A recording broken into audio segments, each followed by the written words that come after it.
Million-Word Reading Project. Collection 1. Book 6. The Young Treasure Hunter. Produced by Million-Word Reading Project Workshop. Chapter 1. Seeking a Job.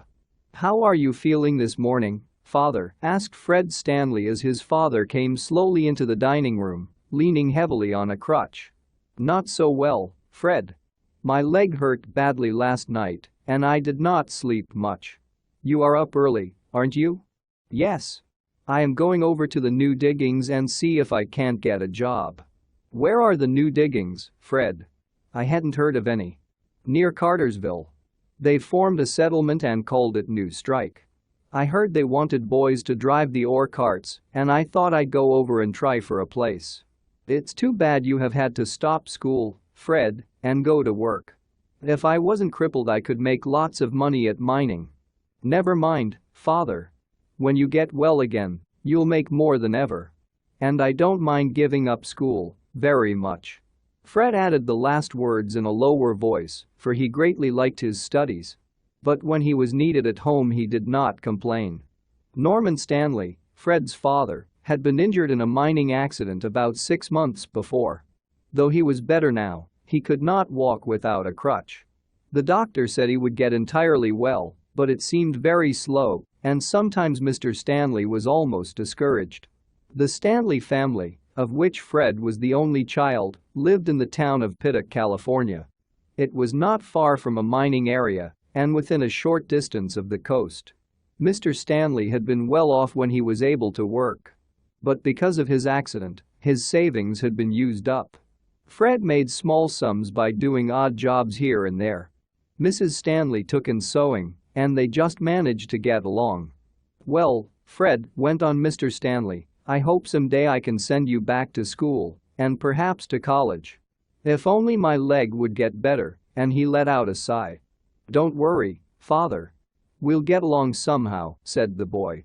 "Your mother is not up yet, Fred," said Mr. Stanley. "She was sewing quite late last night, and I told her to take a rest this morning. I thought maybe you and I could get our own breakfast." "Of course we can, Dad." While father and son were getting their breakfast, Mrs. Stanley came downstairs. She was a little woman with slightly gray hair, but a sweet face and kindly, laughing blue eyes. "Well," she cried. "You're ahead of me this morning, aren't you?" "I thought you would like to rest a bit," said her husband. "That is why I did not call you." "Oh, I'm not so tired. I slept well, and I wanted to be up early and get Fred's breakfast." "Do you feel any better this morning, Norman?" asked Mrs. Stanley. "Not much. Perhaps a little. It is very slow." Tears came into the eyes of Mrs. Stanley, but she turned her head away so he would not see them. The little family gathered around the table, and Mr. Stanley told Fred something of how to drive an ore cart. "Perhaps I'll not get a chance at one, Dad." "Oh, yes, you will. If you see any old miners there at the new diggings, just mention my name and they'll help you. They all know me, and I have helped lots of them." "Yes, and some of them have helped me." The meal was soon over. And, with a small package of bread and bacon and a piece of pie saved from the day before, Fred Stanley started off to look for work. It was about 8 miles from Pittock, where Fred lived, to New Strike, over the mountains. It was a hard journey, but the boy set off on it with a light heart. He was hopeful of getting a job, and he knew that if he did, there would be more happiness at home. As Fred made a turn in the road, he saw, just ahead of him, an old man riding on a small donkey. The man's legs were so long, and the donkey so little, that the rider's shoes nearly touched the ground. The man had a big bundle before him, and the donkey went very slowly. So Fred soon caught up to the rider. "Good morning," the boy said. "Ah, stranger, good morning," was the man's reply. "I see you are going to the same place I am." "I don't know whether it's the same place or not, but I'm going to New Strike," said Fred. "So am I, stranger. What is your name?" "Fred Stanley." "Where are you from?" "Pittock." "Well, I'm Bill Gardner. Old Bill Gardner, they mostly call me." "And where are you from?" asked Fred. "Me? Oh, I am from nowhere in particular. I make my home wherever I happen to drop my pick and shovel. I'm a prospector." And Fred noticed that, besides his bundle, the old man had a set of mining tools. "Are you going to settle at New Strike?" asked Fred. "Yes. I heard there were some rich mines there, and I want to get my share." "Go along there," and the man pulled the donkey's reins. "He's the slowest donkey I ever saw," the man went on, "and I've seen some pretty lazy ones. But do you expect to do any prospecting in New Strike? Where are your tools?" "I haven't any." "Then you'll find it pretty hard to pick up one in the camps. Every man will want his own." "Oh, I don't expect to look for gold." "What are you going to look for then?" "A job. I heard they wanted drivers for the ore carts at the stamp mills, and I thought I might become one." "But why don't you try mining?" "I don't believe I'm old enough." "Oh, yes, you are. I came to California when I was only a boy, and I've been mining ever since." "My father was a miner," said Fred. "Was he? What's his name?" "Norman Stanley." "What? Norman Stanley, who used to work in the Eagle's Claw mine?" "Yes," replied the boy, who had often heard his father speak of the mine. Well, I know him like a brother. Just tell him you met old Bill Gardner, and he'll remember me all right." "I will. And I'll speak a good word for you when we get to the new diggings," went on the old man. "I know every miner in these parts worth knowing." Fred found he could easily keep up with the small animal, and the miner talked pleasantly until they came to New Strike. Then, the boy went to the manager of the stamp mills to apply for a job. "Let me know how you get along," said the miner, as he was about to part from the boy. "Where will I find you?" "Oh, I'm going to put up at the hotel. There's only one, so you won't have much trouble finding me.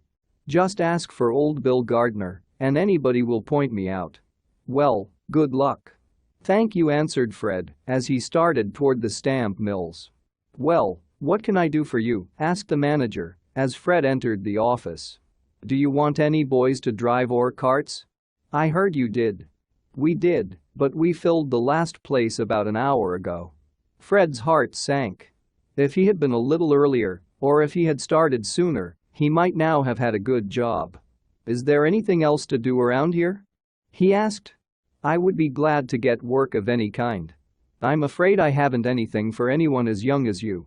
I am quite strong, though I am only 17 years old." "Yes, I must admit you seem a strong boy, but I am sorry to say, I can't give you any work. If you leave your name and address, I'll send for you when there is anything." "Thank you," replied Fred, and he wrote them on a piece of paper the manager gave him. "If you were a man now, I could give you work in the mine. But I can't put boys in there." "Have you had any experience in mining?" "No, but I know something about it from hearing my father tell about it. He is a miner." "What is his name?"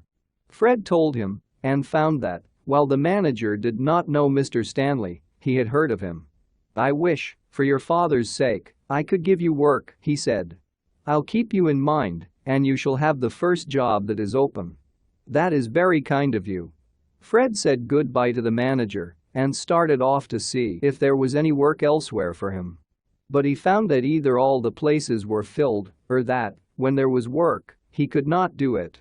Somewhat discouraged, he sat down to eat his simple lunch and, after a drink from a spring, he felt refreshed. Early that afternoon he had tried all the possible work in New Strike, but he could not find a job. "I think I'll start back home," he said. "There's no use looking up Mr. Gardner." The truth was he did not like to tell the old miner he had not succeeded in getting work. So Fred started off on his long trip back to Pittock.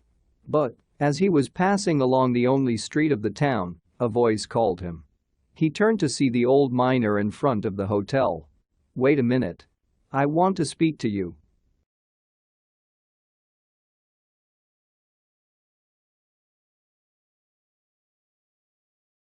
Chapter 2. The Buried Treasure Story. Fred turned and walked toward the hotel, and the old miner advanced to meet him. "Well," asked Mr. Gardner, "did you get a job?"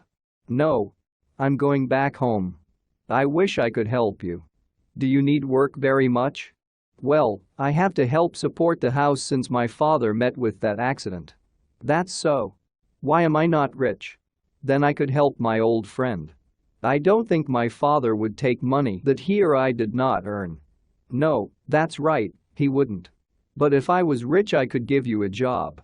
But I can only let you come prospecting with me. Thank you very much for the offer, but I don't believe I could do it. We need money right away, and I must earn it. But how are you going to? I don't know, said Fred. I must try some other camp, I suppose. Yes, I guess that's the only way. Come in and have lunch, said the old miner. Fred was quite hungry, so he followed Mr. Gardner into the hotel. Soon they were seated at a table where the food was good and there was enough of it. So your folks need money, do they? Asked Mr. Gardner when they were drinking their coffee. Well, I suppose almost any family would need money, answered Fred with a smile. I could use a bit more myself. But I may become rich here. If I don't, I may have a try for the Stults treasure. The Stults treasure? Asked Fred. Is there really a treasure hidden around here, Mr. Gardner? Around here? No, only the gold in the mines, and that is hard to get out. The Stults treasure is many miles away, in Alaska. Alaska? Yes, and the coldest part, too. The story is more or less known, but I don't know the location of the treasure. Several have tried to find where it is, but had to give it up. It appears that an old miner, named Max Stults, went to Alaska with a few friends when gold was first discovered there. They made their way up the Yukon River as far as where Circle City now is. Then they went off into the mountains. It seems that the old man had a curious dream that he would find gold in a certain place. His friends laughed at him, for it was not a place where gold was discovered. And, finally, they all left him. Nothing more was heard of Stults for a long time. One day, so the story goes, a man, half dead, staggered into the camp, which was the beginning of what is now Circle City. This man turned out to be Stults. He said he had discovered a wonderful treasure of gold in the bed of a river that had changed its course. There were many big pieces of the pure metal he had picked up, he said. Why didn't he bring it with him? Asked Fred. He tried to, but he was attacked by Alaskan Indians who tried to get the gold away from him. He had it in the mountains and managed to escape. He had come to the camp for help. But just as they were setting out to find the buried treasure, Stults died. And they never found the gold? They never found it. Stults had a sort of map showing the location of it, but no one understood that map after he was dead. Several parties tried, but they all failed. Some were frozen to death, and others were driven from the country by the Indians. So no one has found the Stults treasure, as far as I know. What became of the map? Oh, that, and a few things of the old German gold hunter, were sent to his widow. I heard that she raised money and sent out an expedition after the gold. She was familiar with her husband's handwriting and understood what certain words on the map meant. But she did not find it. So the treasure must be there still. Now if you only had a share of that, you and your folks wouldn't have to worry. No, indeed, but I guess the chances are very small for me to find that gold, even if I could go to Alaska. Yes, I am afraid so. Still, when you grow up you may want to have a try for it. I think Mrs. Stults is still living, and, I understand, she has an offer of half the treasure to whoever will find it. Is that so? Where does Mrs. Stults live? The last I heard she was in Denville, California. Denville? Why, that is not more than 25 miles from Pittock, cried Fred. So near as that? Well, why don't you go and see her, get a copy of the map, and hunt for the gold? And the old miner laughed, as if it was a joke. Maybe I will, replied Fred, in a quiet voice, as he rose to leave the dining room of the hotel.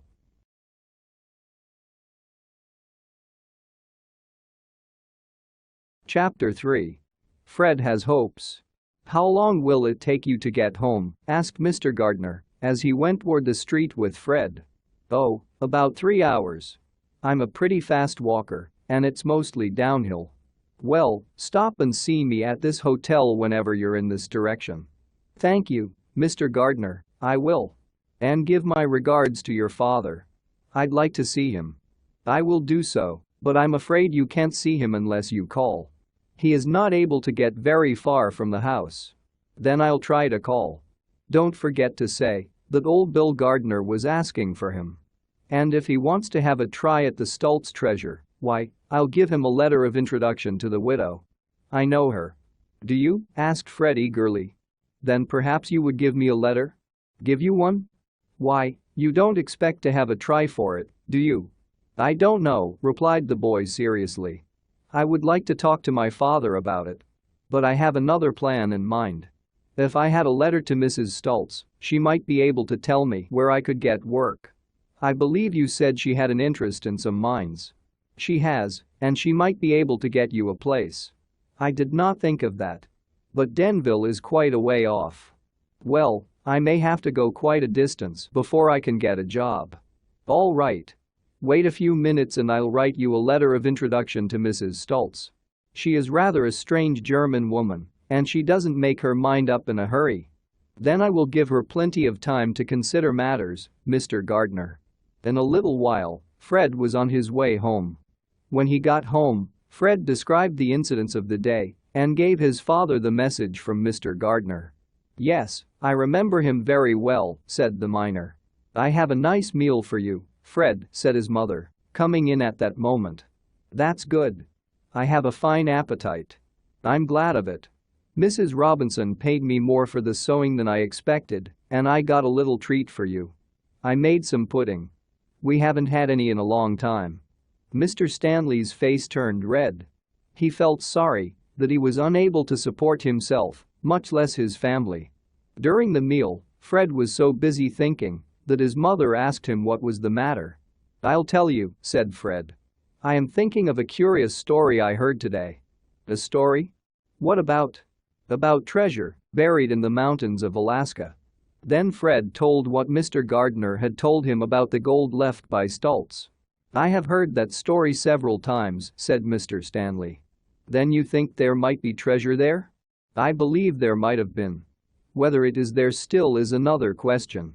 Why, Fred, you weren't thinking of going after it, were you? I was, father. Though the boy spoke quietly, the words astonished his parents. You were? Cried Mr. Stanley. What, Fred?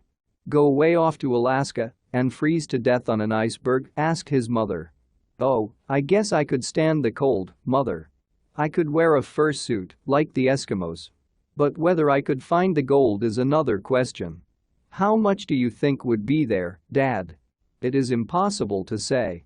But I think that it must be many thousands of dollars. So do I, father, and I would like to go after it. You don't understand what that means, Fred, said Mr. Stanley. First, the treasure, if there is any, is in a wild place and is hard to get at.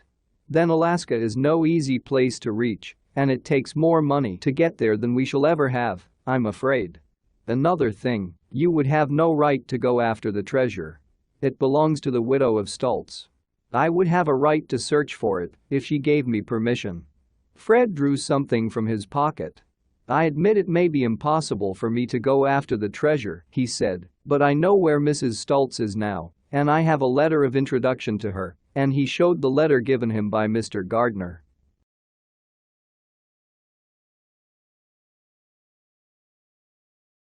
Chapter 4. Mrs. Stults agrees. Mr. Stanley took the letter and read it over slowly. I understand that old Bill Gardner is quite well acquainted with the widow, he said at last. But, Fred, don't build your hopes too high. I don't see how you are going to get to Denville. And, even if Mrs. Stults should agree to allow you to hunt for the treasure, how are you going to do it? I thought I might get some of your friends interested, father, and we could form an expedition to go to Alaska. But that will take a lot of money. So it does to start a mine, and this is just as sure as a mine is. I admit that. But whom could you get? I thought you might be able to suggest someone. You see, there is no work for me to do in Pittock. But Alaska is a good way off. Not so very far. You'd think so, if you had to walk, added his mother. Besides, Fred, I hate to think of you going off to that terrible place. But think of it, mother. I might come home with a fortune in gold. Then you wouldn't have to work anymore, and Dad could have better treatment, so he would get well." Fred spoke seriously, and there were tears in the eyes of his father and mother at his words. He wanted so much to help them, yet he could do so little. "It might be done," said Mr. Stanley, after a pause. "I suppose I could talk to some old miners I know and get them interested. They place a good deal of confidence in me, and they would believe anything old Bill Gardner said. But I don't see, at present, Fred, how you are going to get to see Mrs. Stults. The railroad fare costs more than we can afford." "I can walk, Father. But I may be able to get some work and earn my car fare." "Well," said Mr. Stanley, after thinking it over, "the matter will have to be discussed before I can agree to let you do anything. May I go and see Mrs. Stults, Dad?" "Yes, if you can arrange it. I have been promised a little job as watchman at the old owl mine. The wages are not much, but it is about all I can do. The offer only came to me this afternoon. I think we can spare you for a few days if you want to try and see Mrs. Stults. But, if you walk, you must take at least 2 days at it. I don't want you to get sick." "I don't either, Dad. I'll go slow, so I'll be strong enough to start for Alaska with the expedition. I'm afraid it will be a good while before the expedition starts, my son." But Fred felt confident that he would succeed, and he did not consider the many difficulties in the way. He only looked ahead and imagined himself bringing home a great treasure to delight his father and mother. Fred made a plan for himself. Now that his father had a little work, the boy did not worry so much about matters at home. He decided he would try harder than ever to get odd jobs to do so that he might earn money enough for his railroad fare to Denville. In about a week he had the necessary money. And then, as there was no great hurry, he decided to walk after all. So, he took only part of the money he had earned and gave the rest to his mother. And he set out, one fine morning, on his long walk. He had money enough to buy his meals, and he knew he could find sleeping places in the mining camps where he would have to pay nothing. Everyone knew where Mrs. Max Stults lived. And, after having had his breakfast, on the third day after leaving home, Fred called at the house. "Well, what it is?" asked Mrs. Stults when he introduced himself. "I have a letter of introduction from Mr. William Gardner," said Fred. "I don't know such a man as that." "Don't know Mr. Gardner, old Bill Gardner?" and Fred began to feel disappointed. "Oh, so. You mean that old Bill?" "Yes. I know him well. He has written me a letter? It's about that Alaska treasure." "Oh, that treasure. I wish I never heard of it. It killed my poor husband. That treasure. Wait, I'll read the letter." She carefully spelled out the letter. Her face took on a more kindly look, and, when she had finished it, she said, "Well, Fred, I'll do almost anything for you after I read that letter from old Bill. My husband was very fond of Bill. What do you want?" "I would like to get a map of where the treasure is buried and have you tell me all you can about it." "So? Well, I don't know where it is, only what the map says.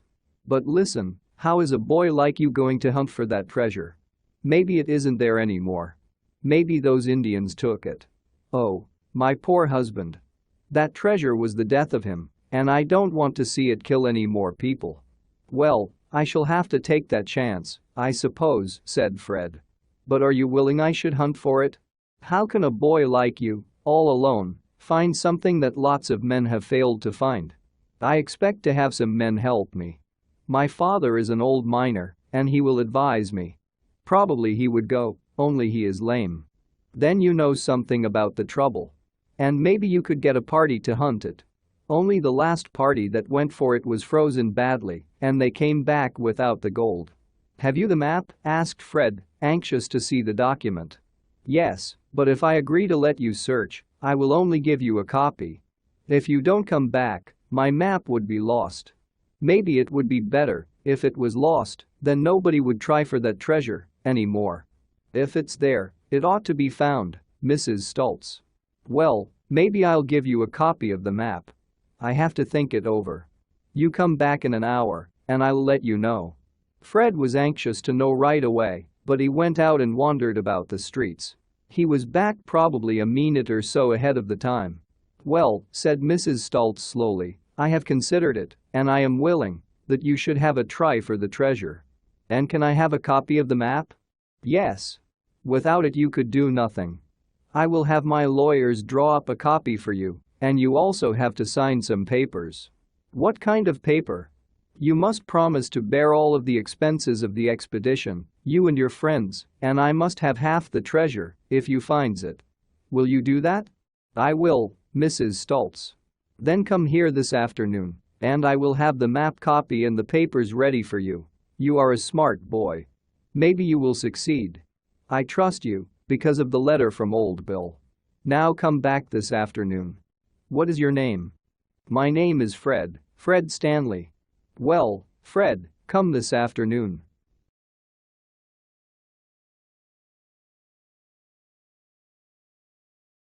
Chapter 5. The Old Gold Hunter. The hour finally came when Fred might again call on Mrs. Stults. He found the widow seated in her sitting room, with some papers on a table near her, and a man sitting in a chair by a window. "Here is Fred, the boy I told you about," said Mrs. Stults to the man. "Ah, yes. He seems quite young to hunt for the lost treasure." "I'll grow older," said Fred, with a smile. "I am used to hard work, and I have done much camping out." "Yes, but not in such a cold country as Alaska, young man." "No, sir, but I expect to prepare for it." "This is my lawyer," explained Mrs. Stults, "Mr. Ackerman. He will make out the papers." "Mrs. Stults has told me what you want to do," went on Mr. Ackerman. "I see no objection to it if you can get your father or some other men interested. You must agree to give Mrs. Stults half the gold you discover." "I am willing to do that." "Then if you will sign the agreement, I will give you a copy of the map and the directions that the late Mr. Stults left. I must warn you that they are not very clear, and, even with the help of the map, many men have tried to find the gold but have failed." "I may fail also," admitted Fred, "but I am going to try." "That is the right spirit. I wish you all success." The papers were signed, and Fred received a copy of the map and some directions. He glanced over the map and had to admit that they were not clear. Fred said goodbye to the lawyer and the widow and left for home. "Well, Fred," said his father, as Fred entered the house, "did she give you the map?" "Not exactly the map, but a copy of it, which is just as good." "And permission to hunt for the treasure?" "Yes, Dad." "Oh, Fred. Are you going off to that terrible cold country?" asked his mother. "You might be frozen to death." "No, Mother, I don't expect to freeze to death," said Fred. "We will take fur clothes along." "Now, Father, what would you advise me to do? We need to get some rich man interested in this expedition. Do you know of anyone who would take the risk?" Mr. Stanley was silent for several seconds. He was in deep thought.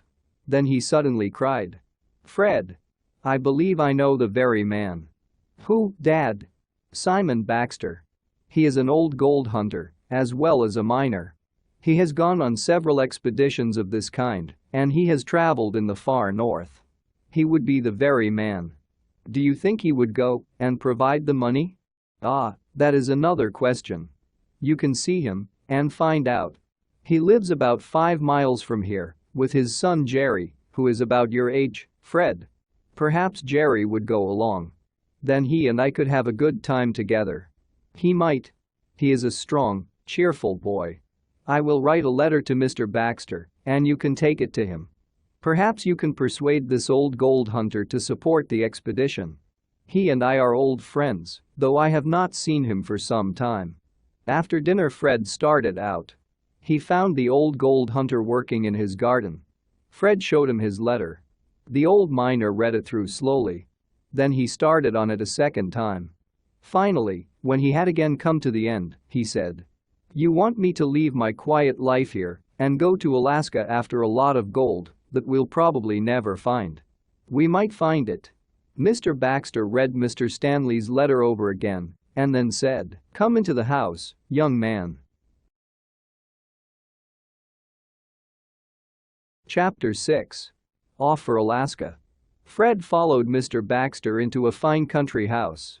"Sit down," said the old gold hunter. Fred sat down, and Mr. Baxter seated himself near the boy. Then he read the letter over again. "How's your father?" he asked. "Not very well. I'm sorry to hear that. He's a fine man." Then Mr. Baxter seemed lost in thought. "How much gold did Stults bury?" he asked at last. "I don't know, sir." "I'm glad you said that. I've heard all sorts of stories about the Stults treasure, but I never believed them. Now it begins to look as if there was something in it. Tell me all you know about it." Fred told him how Mr. Gardner first told the story and how he visited Mrs. Stults. "And you want me to support the expedition, eh?" asked the old gold hunter. "My father hoped you might be willing to." "How much should my share be in case we find the gold, young man?" "I haven't thought of that. Of course Mrs. Stults will get her half." "Yes. And how much would you get?"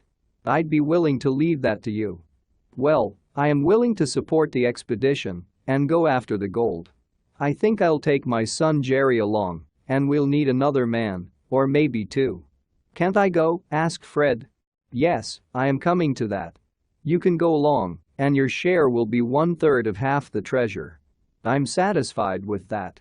"It may seem that I am taking the larger part," went on Mr. Baxter, "but that is not so. It will cost quite a sum to fit out the expedition, and then there is the risk of failure.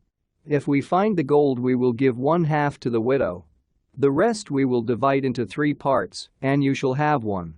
Another 1/3 will pay for the expedition and cover my expenses. That will leave 1/3 for me. Is that satisfactory?" "Indeed it is, Mr. Baxter. I am glad you think so. Of course, there is a big risk. We may fit out an expensive expedition and end up in failure. But I am willing to take that chance. I have hunted for buried treasure before. Sometimes I have been successful, and more often I have failed. I don't want to retire just yet. So we will go to Alaska for the gold." "Hurrah!" cried Fred, unable to control his feelings. "Hello, Dad." "What's up?" asked a boy, coming into the room. Fred looked at the newcomer. The youth was about his own age, perhaps a bit bigger and stronger. "This is Fred Stanley, son of an old friend of mine," replied Mr. Baxter. "I have just made a contract with him to go treasure hunting up in Alaska." "Treasure hunting? In Alaska? Oh, Dad. Can I go?"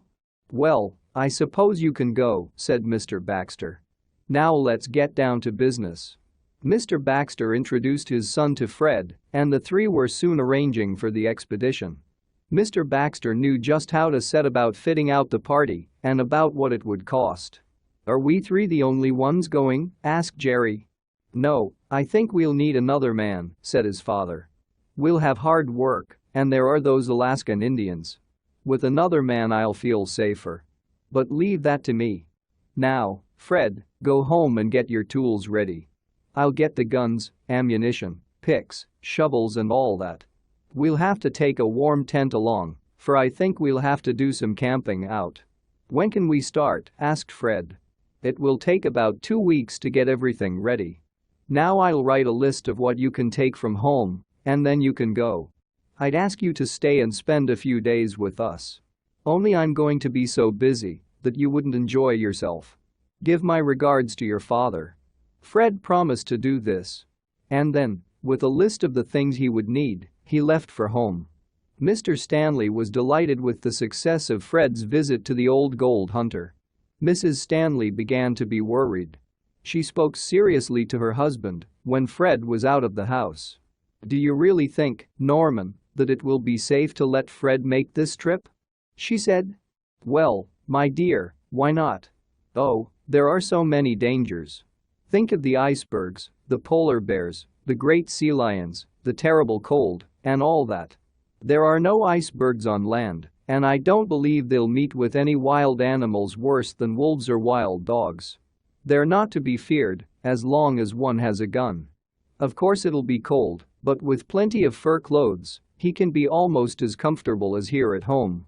Fred got his clothes together and was waiting for word from Mr. Baxter. Mr. Baxter wrote Mr. Stanley a letter. He said he himself, his son, Fred and a big colored man named George Johnson would go from San Francisco to an Alaskan port on a ship soon. On the appointed day, Mr. Baxter and his son Jerry called for Fred at his home. George Johnson had gone on ahead to San Francisco with the baggage. They said goodbye. Mrs. Stanley held her son in her arms and shed a few tears. And then, the little party of adventurers was off for Alaska.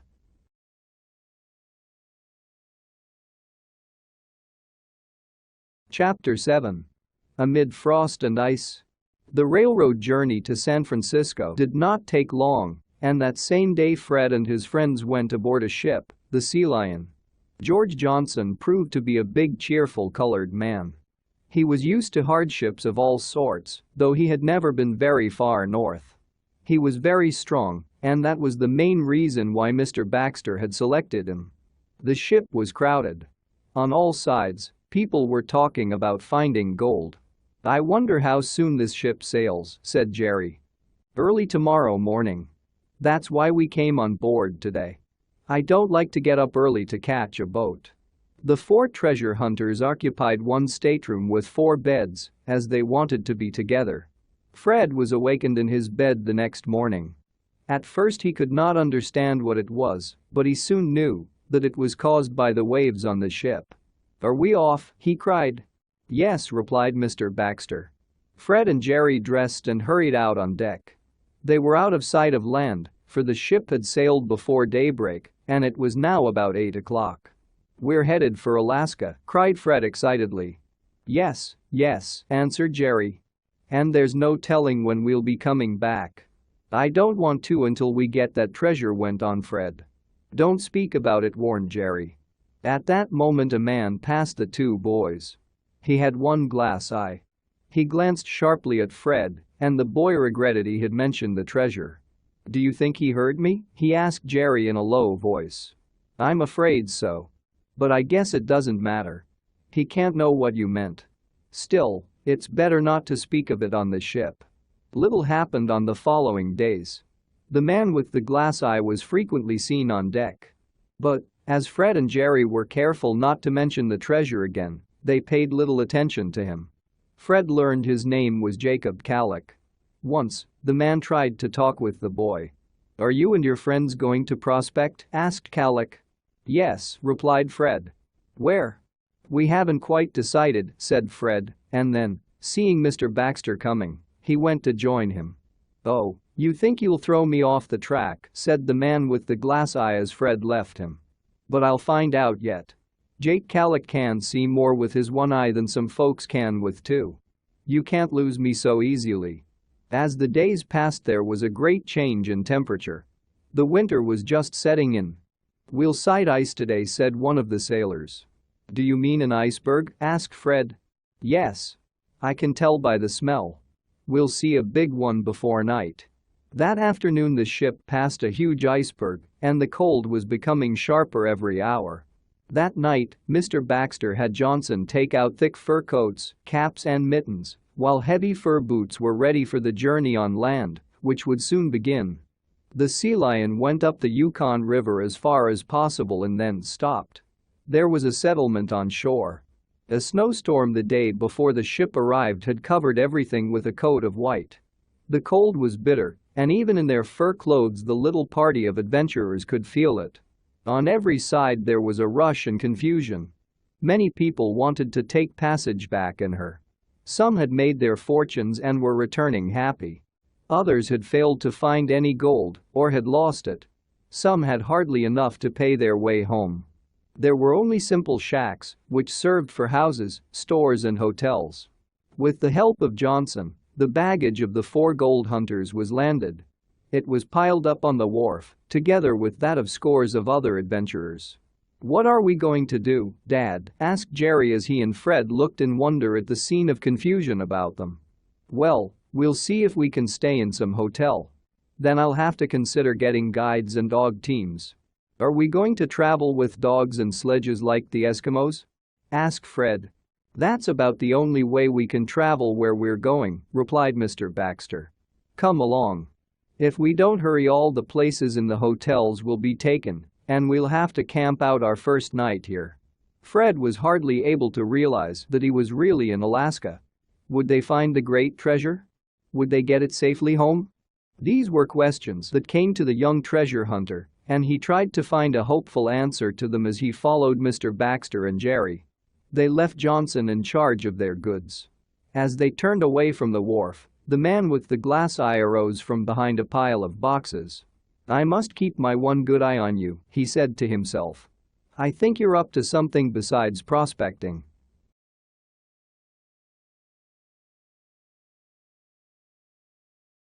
Chapter 8. Into the interior.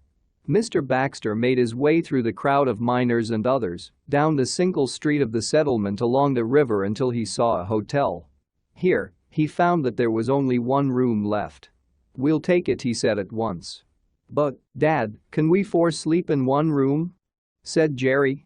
"We'll have to, son, and we ought to be glad to get it. Many persons will have to sleep in tents." "How much is the room?" he asked the clerk. $30 a day." $30 a day, cried Fred. "Yes, and if you don't want it, say so," replied the clerk. "There are plenty that do." "Oh, we'll take it," said Mr. Baxter quickly. Mr. Baxter signed his own name and those of the two boys on the hotel register. Then he took them into a corner. "The prices are high because there is a big crowd just in off the ship," he said. "Things will go down in a day or so when the miners begin to travel into the interior. We will stay here a day or so until I can arrange about the sledges, and then we will start for the interior. Now, Jerry," he went on, "if you and Fred will go help Johnson get our things up here to our room, I'll go see if I can hire some guides and sledges. Pile the things right in our room. Oh, it's getting cold out," he added as he glanced from the window at a thermometer hanging on the side of the hotel. "How much?" asked Fred. 22 degrees below zero." 22 below? That's nothing. Wait until it goes to 40 and 50 below. Then you'll feel the cold. There is no wind, fortunately, or you'd notice it even in here, with the big stove going." It was getting dark, for, though it was early, the winter season had begun. The sun would shine but for a little time each day, and farther north not at all for 6 long months. They had taken off their fur coats while in the warm hotel, but as Fred and Jerry had to go out to see about their goods, they put them on again. "I should say it was cold," cried Fred when he and Jerry were outside. The cold air cut his face like a knife, and he was thankful for the thick fur clothes, the heavy boots, and the big mittens he wore. Burying their faces down below the collars of their coats, they started back to the ship dock, while Mr. Baxter went off to see about getting guides and sledges. The boys found Johnson still on guard, but the colored man was running up and down to get warm. It took several trips by the boys and Johnson to get all the things to the hotel. There was quite a quantity of canned food, plenty of bacon, sugar and tea, arms and ammunition for all four, an extra supply of fur clothes and sleeping bags, a heavy tent, a portable alcohol stove, cans of alcohol for fuel, and other supplies. It was quite dark when they had everything in their room, and there was little space left to lie down. There were 4 small beds in the room, and no bedclothes of any kind, but they expected to sleep in most of their clothes because of the cold. Mr. Baxter came back in time for supper. "Did you get the dogs, sleds and guides, Dad?" asked Jerry. "Yes, but I had to pay higher than I thought. But I guess we'll get along." "When do we start for the," began Fred. "Fred, you must be more careful," warned Mr. Baxter in a whisper. "Don't mention the word treasure," he added in a low voice. "What is said in one room can be heard in another. If anyone gets an idea we are after a store of hidden gold, we may be followed by some rascals who would try to steal it from us." "I'll be more careful," Fred promised. "When are we to start for the interior?" "Tomorrow afternoon." They all slept soundly that night. Soon after breakfast, a sled arrived with some supplies which Mr. Baxter had bought at one of the stores. The things were piled up outside the hotel, together with the goods they had brought from San Francisco. A little later several Alaskan Indians, driving 4 dog teams, fastened to long low wooden sleds, came down the snow-covered street. "Those are our tools," said Mr. Baxter. "I see Halifax is on time." "Who's Halifax?" asked Fred. "He's the chief guide." They were typical Alaskan Indians. They were wrapped in furs and only their noses and eyes could be seen. There were 8 Indians, 2 in charge of each sled. To each sled were fastened 8 dogs. "Load up, Halifax," ordered Mr. Baxter. The head Indian called something to his friends in the native tongue, and they began to put the supplies on the sleds. "Are we going to ride or walk?" asked Fred. "Ride," answered Mr. Baxter. "There are only 4 Indians going with us. The rest came only to help load. The dogs will be able to pull 2 persons on each sled, besides the load. It's 30 below zero now. Be careful not to expose your fingers, boys, or they'll be frozen within 5 minutes. And look out for the end of your nose." When the last package had been fastened on the sleds, and when Mr. Baxter, Johnson and the boys, with their guns under their arms, were ready to get on, a man came up the street. He was the man with the glass eye. "Off for the gold area?" he asked Mr. Baxter.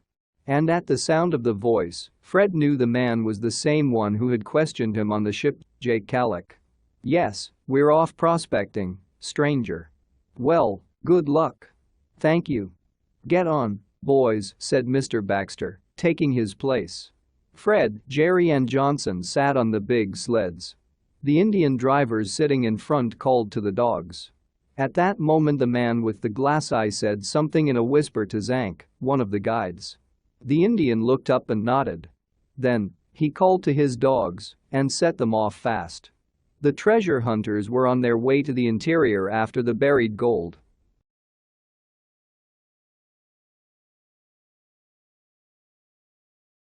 Chapter 9. Attacked by Wolves. After a careful examination of the map, Mr. Baxter decided that the treasure had been hidden in a certain mountain range about 300 miles away. These mountains were northwest of the town and were in a wild area where there was much snow and ice. Mr. Baxter planned to go to this mountain range by the most direct way and then to make a camp. From this camp, he could start out after the treasure. Of course, he did not know where it exactly was. The map showed a small stream flowing down the side of the mountain, and there was a waterfall about midway of the course. It was near this fall that Stults said he had hidden the gold in a natural cave. But he had buried it during the summer. The stream would be frozen and probably covered from sight with snow, so it was not going to be very easy to find the gold. The dogs drew the party swiftly on. It was becoming colder, and the wind cut into the faces of the travelers. The Indians did not seem to mind the wind, but kept shouting to their dogs to make them run still faster. "Boys," said Mr. Baxter as his sled came opposite Fred's and Jerry's, "did you find anything familiar about that man who wished us good luck as we were coming away?" "Yes, he's the man with the glass eye who tried to get some information from me while we were on the ship," answered Fred. "I thought so. And I think he said something to the driver of Johnson's sled," went on Fred. "That's what I thought too," said Jerry's father. "I wonder what it meant. I don't like that man's actions.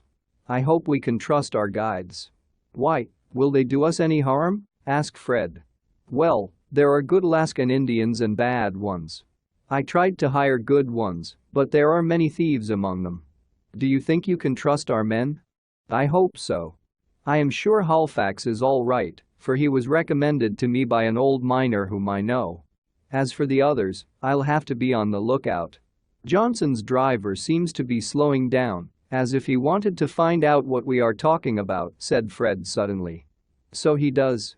"Halifax," said Mr. Baxter quickly, "make Zank go faster." Halifax called out something. Zank answered in an angry voice, but he shouted to his dogs, and once more they took the lead. "We'll have to watch that fellow," said Mr. Baxter. Their way now lay over a small range of hills. The day was cloudy, and the wind jumped up, sending the dry snow into their faces. "My feet haven't any more feeling in them," said Fred at last, "and my hands are like wooden ones." "Is that so?" asked Mr. Baxter quickly. "Then you must get off and run a bit. You'll be frostbitten if you don't look out. We'll all get off and run beside the sleds. That will warm us up.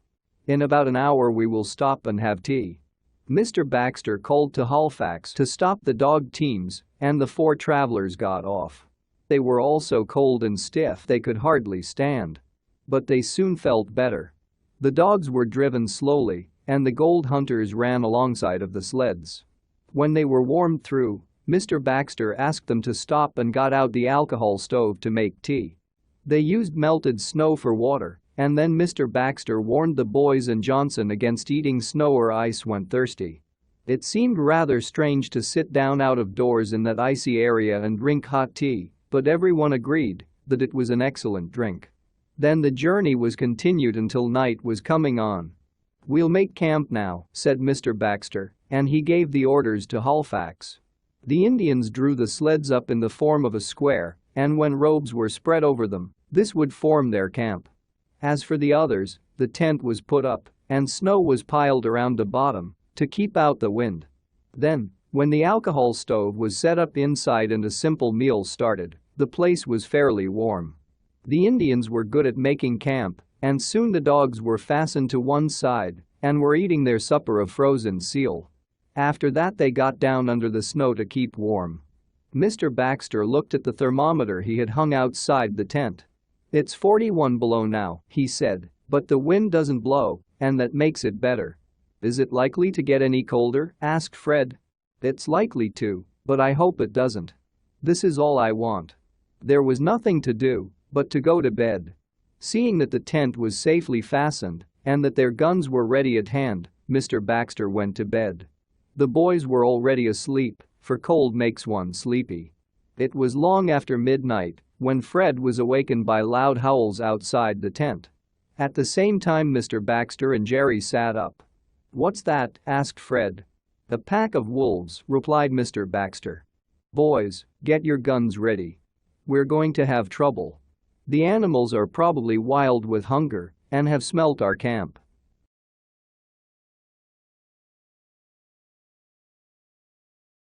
Chapter 10. Shooting a Moose. The travelers quickly slipped on their big fur coats and they were ready to go outside. Mr. Baxter kicked his sleeping bag to one side and stepped out. He was followed by Fred and Jerry, Johnson coming last. "There they are," cried Fred, pointing to a dark mass on the white snow. "They're headed this way." "Are your guns ready?" asked Mr. Baxter. "We'll probably have to fight them off."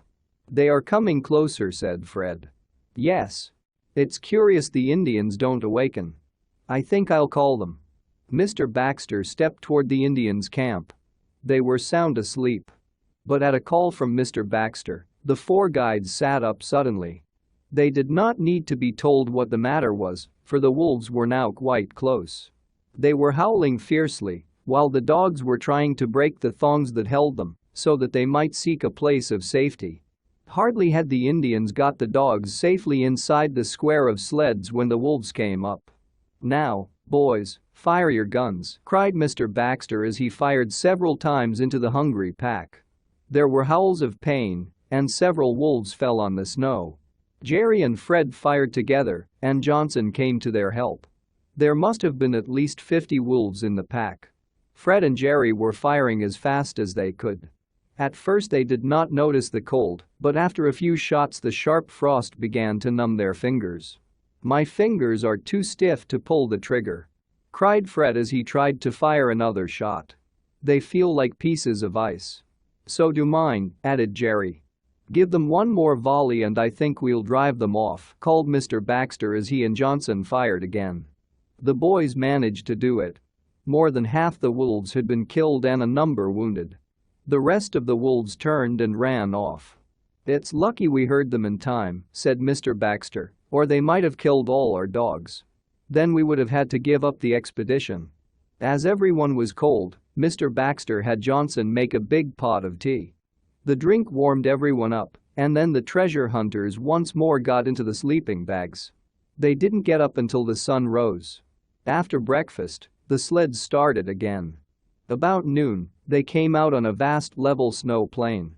At the farther end was a low range of mountains. "Those are the mountains we are headed for," said Mr. Baxter in a low voice to the 2 boys. "There is where we will begin to search." Suddenly Fred, whose sled was ahead, let out a cry, and pointed to something black on the snow. "What is it?" called Mr. Baxter. "A moose. A big moose. I'm going to have a shot at it." As he spoke, Halifax gave a cry, and the dogs of all the sleds stopped. The driver of Fred's sled handed the boy a pair of snowshoes.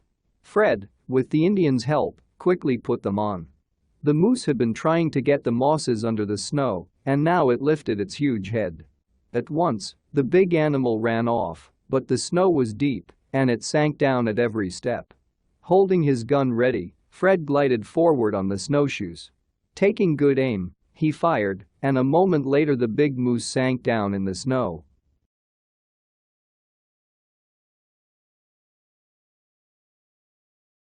Chapter 11. Lost in the Snow. With shouts of joy, the Indians jumped from the sleds, put on their snowshoes, and were soon at the sight of the dead moose. Mr. Baxter, Jerry and the colored man followed. "You sure are a good shot, Master Fred," said Johnson. "I guess I was lucky, that's all," said Fred. "Well, it's just in time for dinner," said Mr. Baxter. "I'm going to look out for something to shoot after this," said Johnson. Absent-mindedly, he had taken off his heavy mittens to feel of the antlers of the moose. And without thinking what he was doing, he took hold of his gun barrel in his bare hand. The next moment, he let out a cry of pain. "What's the matter?" asked Mr. Baxter quickly. "My hand. It's frozen fast to my gun. I can't get it off." This was true. It was so cold that the moment the colored man placed his warm hand on the steel, the flesh had frozen fast. This is common in the far north, and travelers are careful never to take anything of metal in their bare hands. But the colored man, though he had been warned against this, had forgotten it. "Quick! Put some snow on, and then wrap his hand up in a blanket," called Mr. Baxter. "He'll lose a finger or two if we don't." At once, Fred picked up some snow in his big mitten and placed it over the Negro's hand and part of the gun barrel. Then he threw a fur robe over his whole arm, thus shutting out the terrible cold for a moment. The snow melted the ice between Johnson's hand and the metal, and in a few seconds the hand had got loose. "It felt just like a burn," said Johnson as he drew on his mitten again. "Yes, extreme cold like this does feel almost like heat to the flesh for a moment," said Mr. Baxter. "Let this be a lesson to all of us. We must be very careful, or some of us will have frost-bitten hands or feet, to say nothing of our noses." By this time, the Indians were cutting up the moose. Halifax and his men built a big fire, and in the warmth of that, they worked. Everyone had a good dinner, even the dogs. Some was left to freeze, to be packed on the sleds for future use. They had a peaceful night, and they started early the next day. When they came a few miles nearer to the mountains, the going was hard, for it was mostly uphill. Mr. Baxter decided to make a camp so that they could give the dogs a chance to rest. Some of the animals had sore feet where they had been cut by the sharp ice. As the dogs were their only means of transportation, it was necessary to take good care of them. Therefore, they stopped that afternoon on the edge of a big wood. Halifax said it would take them 2 days to get through. It was a dark forest. Beyond it lay the mountain range where Stults, the German hunter, had hidden his gold. The tent was put up for the adventurers, and the Indians made themselves a shelter of the sleds. They piled snow up around them and spread blankets across the top. The next day the sun shone brightly, and the two boys decided to take a little trip for exercise. They put on their snowshoes and with their guns started off. They hoped they might shoot another moose, or, at least, an Arctic fox. "Don't go too far," warned Mr. Baxter. "You can't tell when a snowstorm may come up, and you can lose your way very easily up here." They started off. And, as Halifax had said it was rather dangerous to go into the forest, they moved southward across the plain. The sun shone brightly on the snow. At first it was beautiful, so still and quiet. And with the sun up, they felt a little warmer. But there was a danger they did not know about. "See tracks of anything?" asked Fred when they were out of sight of the camp, which was down in a sort of valley. "No. Do you?" "Not a thing. Let's keep on a little farther." They walked on for perhaps another mile. But there was no sight of game. Not even a wolf could be found. "We'd better go back," said Fred at last. "There doesn't seem to be anything here. Say, my eyes hurt badly. How about yours?" "Mine do too. I wonder why?" "I don't know. The sun must be going down. It's getting dark. We must have been out longer than we thought." "That's so. Come on back." "Oh, but it's getting dark suddenly." "It certainly is." "Why, Jerry, I can't seem to see anything." "Where are you?" "Right here, but I can't see you. I wonder what the trouble is. Do you think there's going to be a snowstorm?" Fred was waving his hand in front of his face. To his horror, he could not see it. Before his eyes was nothing but blackness. Then he let out a cry of fear. "What is it?" asked Jerry. "What's the matter?" "I can't see you, Fred." "Jerry," cried the young treasure hunter. "We're blind." "Blind?" "Yes, snow blind. The sun shining on the snow has blinded us, and we're lost, a long way from the camp."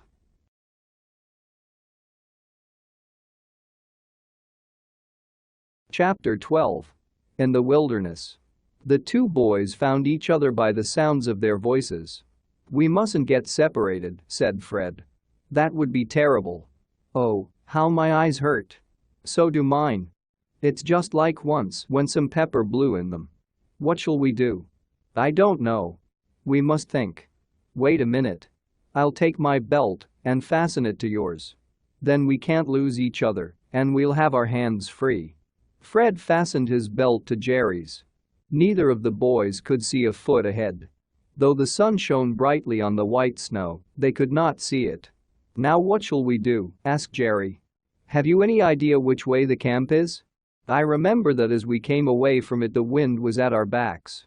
Then if we walk with the wind in our faces we ought to get somewhere near it." "That's so. Let's try it." Stepping out carefully, the boys advanced. It was like walking in the darkest night. "Do you think they'll come to look for us?" asked Jerry. "Perhaps, but they won't think we're in this trouble until quite late. Then it will be dark, and they can't see our tracks in the dark. Then what shall we do? If we have to stay out in the open all night we'll freeze to death. It's getting colder. I guess the sun must be going down." "I'm afraid so," replied Fred. It was getting much colder, and the wind was almost like a knife. It blew snow into their faces, but they dared not turn their heads aside. If they did, they feared they would never get anywhere near camp. "I have it!" cried Fred suddenly when they had walked some distance. "Why didn't we think of it before?" "What?" "Firing our guns. They may hear them and come after us." "That's so. Let's begin." Jerry pointed his gun in the air and pulled the trigger. It sounded like thunder. "We'll take turns at it, firing every 5 minutes," said Fred. "That ought to tell them something is wrong with us." They did, walking slowly on after firing. The cold continued to increase, and they knew the sun must have gone down. They listened eagerly for an answering shot. None came. For an hour longer they walked on, firing by turns. Suddenly, they heard a shot. Fred quickly fired his gun in answer. "There it goes again." Then Jerry fired, and again there came a reply. "Let's shout," suggested Fred, and they shouted at the same time. To their great joy, they heard persons calling. The voices came nearer, and then they could tell Mr. Baxter's voice. "Boys? Boys? Are you all right?" he asked anxiously. "All right except that we're snow blind," replied Jerry. "Oh, I feared you had been attacked by wolves, Jerry," said his father. "And, Fred, are you all right?" "We're both blind." "Well, that will pass away. I should have warned you to wear snow goggles. I did not think you were going so far from camp, and I did not realize that the sun was so strong on the snow. We began to get worried about you a while ago, so Halifax and I started out after you. We heard your shots and found you by them. It's a good thing you had your guns. But come on, I'll lead you back to camp." It did not take long to reach it, for the boys had been advancing in the right direction. They were warmed with many cups of hot tea. And their sight gradually came back, but they could not see well until the next morning. "After this you must wear goggles," "We all will," said Mr. Baxter. "Halifax has some, made from wood." "We start through the great wilderness tomorrow," said Mr. Baxter to the boys in the tent that night. "I have been studying the map," he added. "I think we are on the right trail. I have a plan." "What is it?" asked Fred. "I am going to get rid of all the Indian guides, except Halifax. I know I can trust him. The others, especially Zank, I believe are thieves. But can we get along with one?"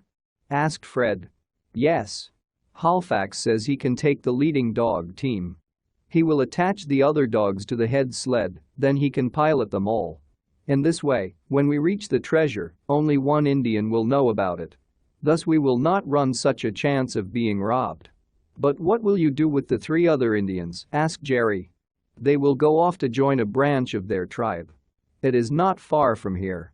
I have spoken to Halifax about it, and he says they will only be too glad to go, as the rest of the journey is very difficult. I am going to pay them off when we camp tomorrow night." "I hope we don't get lost again," said Fred. "No. After this no one must leave camp," said Mr. Baxter. "We will make that a rule." They started through the big wilderness the next day. When they made camp that night, Mr. Baxter, through Halifax, told the other 3 Indians he would no longer need their services. He paid them and gave them plenty to eat, some tea, meat, and some matches to build a fire. "Well, goodbye," said Mr. Baxter to the 3 who were leaving. "Goodbye," replied Zank, with an ugly look. "I will see you again, maybe." "I don't believe so," said Mr. Baxter with a smile.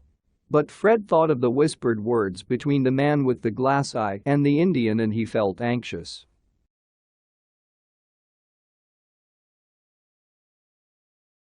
Chapter 13. The Lost Map. "Now we've got to rely a good bit on ourselves," said Mr. Baxter, when Zank and his 2 friends were out of sight. "We are getting near to where Stults is supposed to have hidden the gold. The fewer natives who know about it, the better it will be." He had spoken before Halifax, and Fred must have looked surprised, for Jerry's father said, "Oh, Halifax knows what we are after. In fact, we shall have to depend on him, for he knows this country better than I do. I have told him about the map and about the treasure." "I'll help to find it," replied the Indian with a smile. "But it is not good to let too many know. Some Indians are bad." "I think we can trust you," added Mr. Baxter. It was not so easy to continue the journey the next day. Without drivers, the 3 dog teams started fighting among themselves. It was some time before they could be separated and fastened to Halifax's sled. On this Mr. Baxter rode in order to talk with the guide. They went on slowly. One afternoon, Johnson was riding on the sled containing most of the food. Just as they were about to go into camp, Johnson got off to unharness his dogs and tie them. No sooner was he off the sled than the beasts ran away with it. "Stop them! Catch them!" cried Mr. Baxter. "If they run away with that load we'll starve." Halifax jumped on his sled and with a word to his trained beasts, sent them after the sled. He rounded the dogs up before they had gone more than a mile. "We're getting to the end of this wilderness," said Mr. Baxter, when the dogs had been driven back. "By tomorrow night we ought to be through it." "Then where will we be?" asked Fred. "At the edge of a big plateau, according to Halifax. That plain leads to the second range of mountains. There is the waterfall, and the gold is supposed to be buried near the cave of the waterfall." "I hope we find it," said Fred. "So do I," added Mr. Baxter. It was bitter cold that night. It was nearly 50 degrees below zero.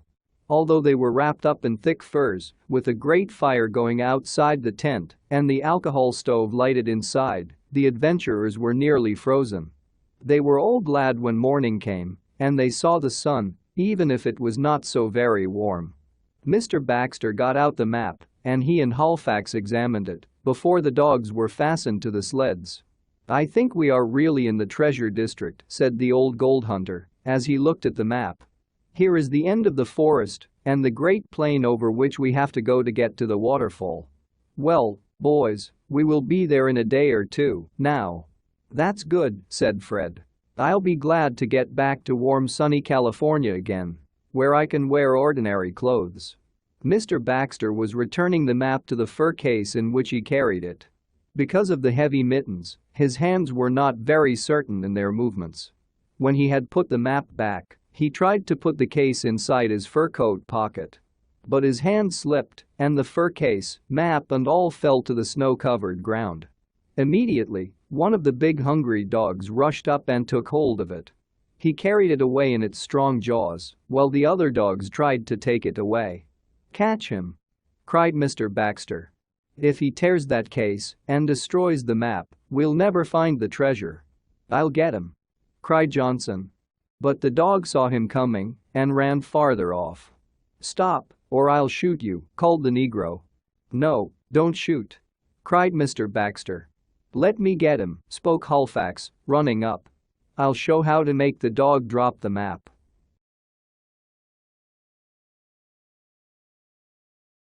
Chapter 14. In the cave.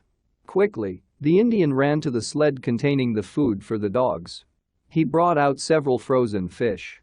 When Halifax had dropped several on the snow, the dogs rushed madly to get them.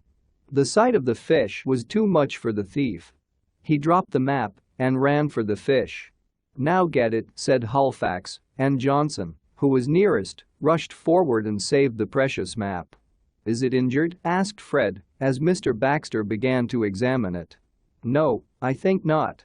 I'll have to be more careful in the future. That dog nearly ate a fortune." Mr. Baxter put the map safely away. Then he helped the boys and Johnson load the sleds for that day's trip. It was not as cold as it had been during the night, but there was a feeling of snow in the air. "We'll have a bad storm soon," said Halifax. "Then we might as well start." "Come, boys, let's start," said Mr. Baxter. Once more the sleds started northward. Over the hard ice ran the dogs. The sun was hidden by clouds, and the wind was cold and cutting. Then suddenly, the snow came down in a blinding cloud. The four dog teams did not become separated because they were fastened together. It was the worst weather they had yet met with. At last, even the Indian had to give up.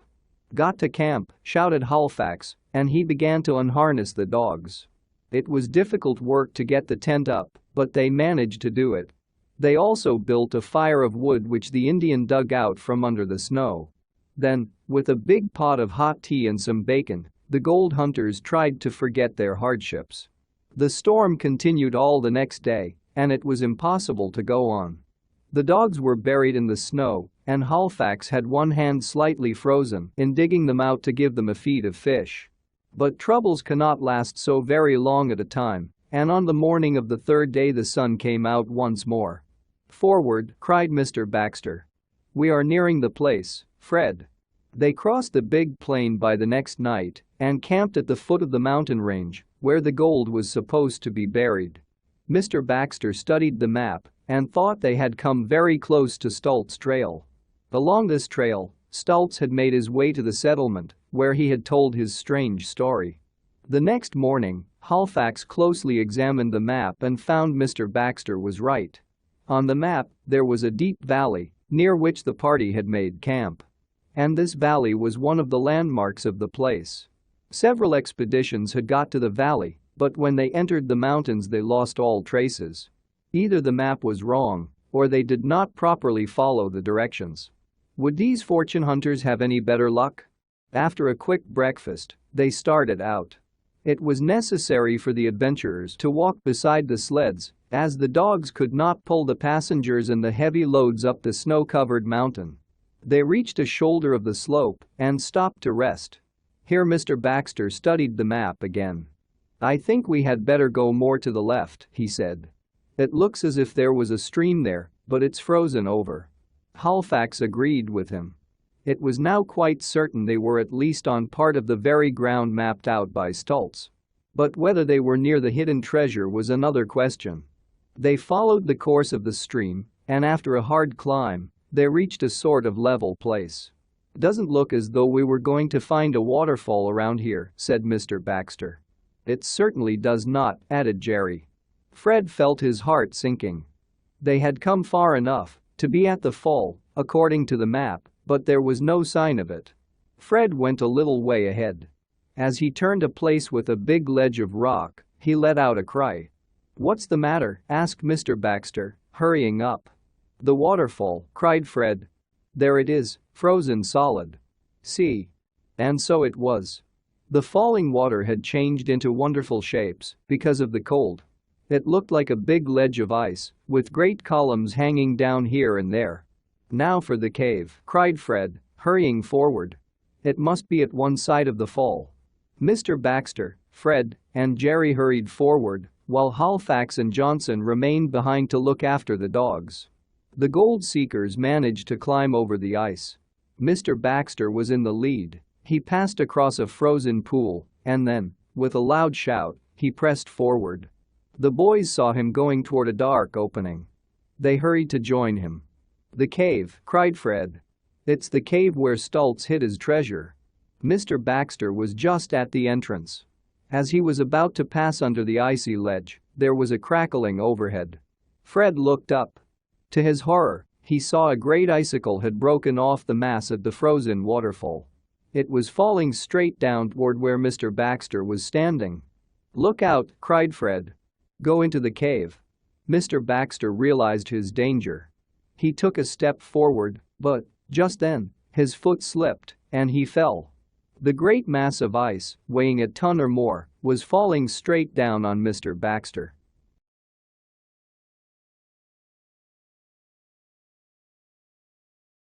Chapter 15. Digging for Treasure. As he saw the mass of ice coming toward Mr. Baxter, the boy quickly understood the situation. A daring plan came into his head. From where he and Jerry stood, on a sort of little hill, the ice formed a slope to the mouth of the cave. The frozen surface was almost as smooth as glass.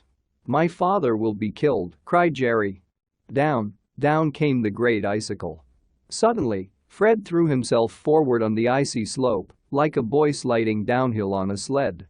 He slid right down the steep, icy slope, straight at Mr. Baxter. The man was struggling in vain to rise and get out of the way of the falling mass of ice. But there was no need. Sliding down the slope, Fred struck Mr. Baxter on the shoulder with his hands and sent the man within the cave. Unable to stop, Fred followed also. Immediately, with a loud crash, the great icicle came down. Mr. Baxter's life had been saved by Fred's brave and quick act. Mr. Baxter slowly struggled to his feet within the cave. Fred also got up. The boy was trembling. "Fred," spoke up Mr. Baxter, "you saved my life." Jerry, who had watched the rescue, hurried into the cave over the broken icicle. He was so excited that, for a moment, he could not speak. He had thought to see his father killed. Then he held the hand of his parent in one of his and held out the other to Fred. "I shall never forget what you did," he said to Fred. "Nor I," added Mr. Baxter. "If we don't get any of the hidden gold, I shall feel that I owe Fred a debt I can never pay." "Hello," cried a voice at this moment. "Where is everybody? Did anything happen?" "It's Johnson," said Mr. Baxter. "Yes, something did happen." "Where are you?" asked the colored man. "I can hear you, but I can't see you." The entrance to the cave, in which were the three, was partly hidden by the broken ice. "We're in the cave," replied Fred, stepping to the opening, where Johnson could see him. "Do you think this is the place, Father?" asked Jerry, looking around curiously. "I think so. It seems to agree with the map. But we shall soon find out. Probably the gold is not buried very deep, as Stults did not have much time. The cave is small, and it ought not to take long to explore it thoroughly. George, tell Halifax where we are. Have him make a temporary camp just outside here and bring up the tools. We'll stay in the cave, I think. It's warmer than outside." The colored man went back to join the Indian, while Mr. Baxter and the boys looked about the cave. The cave was about 20 feet square, and the roof seemed to be quite high up. It was formed of rock, and here and there water had leaked through and long, sharp icicles hanging from the sides and roof. "When we get a lantern lighted we can begin to dig for the treasure," said Mr. Baxter.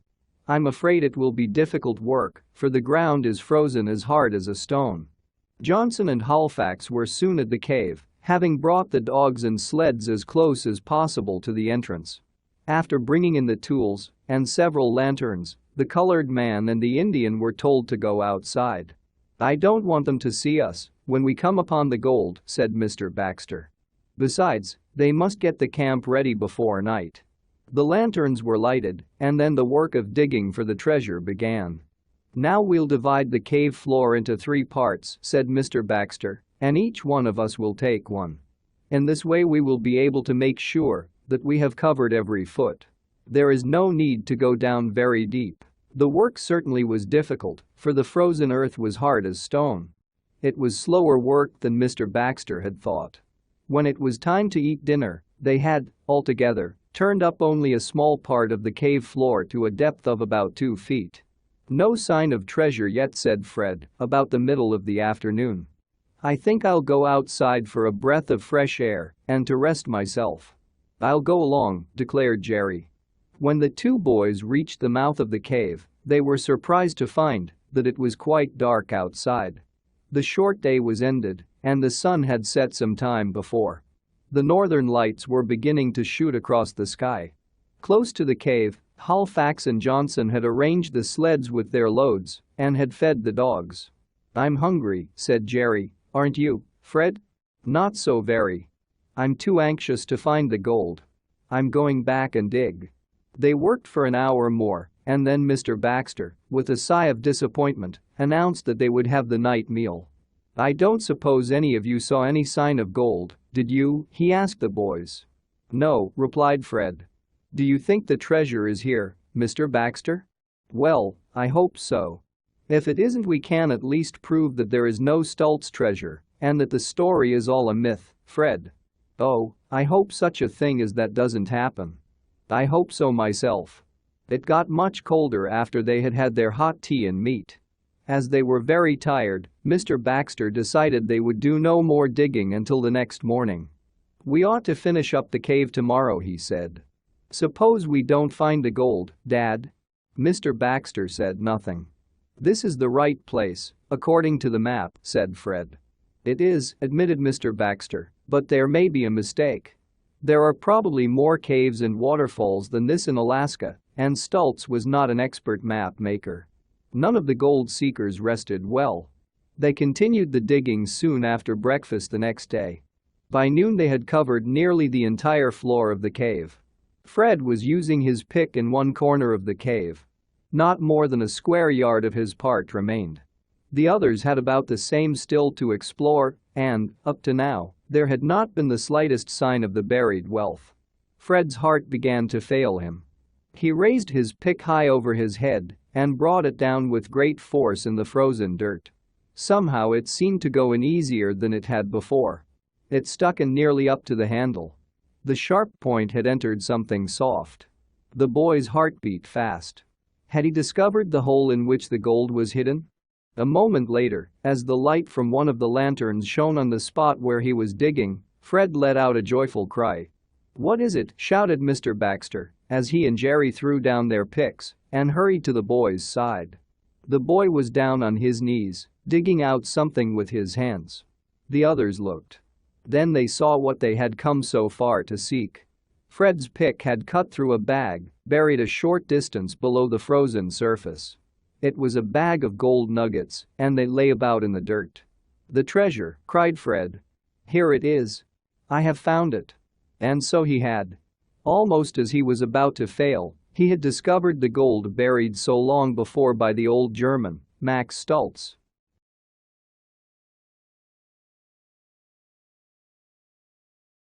Chapter 16. The Spying Indian. The adventurers could hardly believe their good luck. Fred, still on his knees, dug out handful after handful of the yellow nuggets. They meant so much to him, and to them all. His thoughts went back to the poor home he had left, to his crippled father, and his hard-working mother. Now they could have peace, comfort and happiness. No wonder it seemed too good to be true. But it was no dream. The gold was actually there. It did not take the 3 of them long to get it from the hiding place. There were 40 bags of it. Only one had been broken by Fred's pick, and the nuggets were carefully gathered up. "Good for you, Fred." cried Jerry as he and his father helped pile the gold carefully to one side. "You won out, but I had begun to think we were going to fail." "So did I," added Mr. Baxter. "I was beginning to get discouraged myself," admitted Fred. "How much do you suppose is there, Mr. Baxter?" Mr. Baxter weighed in his hands the different bags and counted them. "There are 40 bags," he said, "and I think that each one weighs about 8 pounds. That would give us about 300 pounds of gold." "300 pounds of gold," repeated Fred in a shocked voice. "How much is that worth?"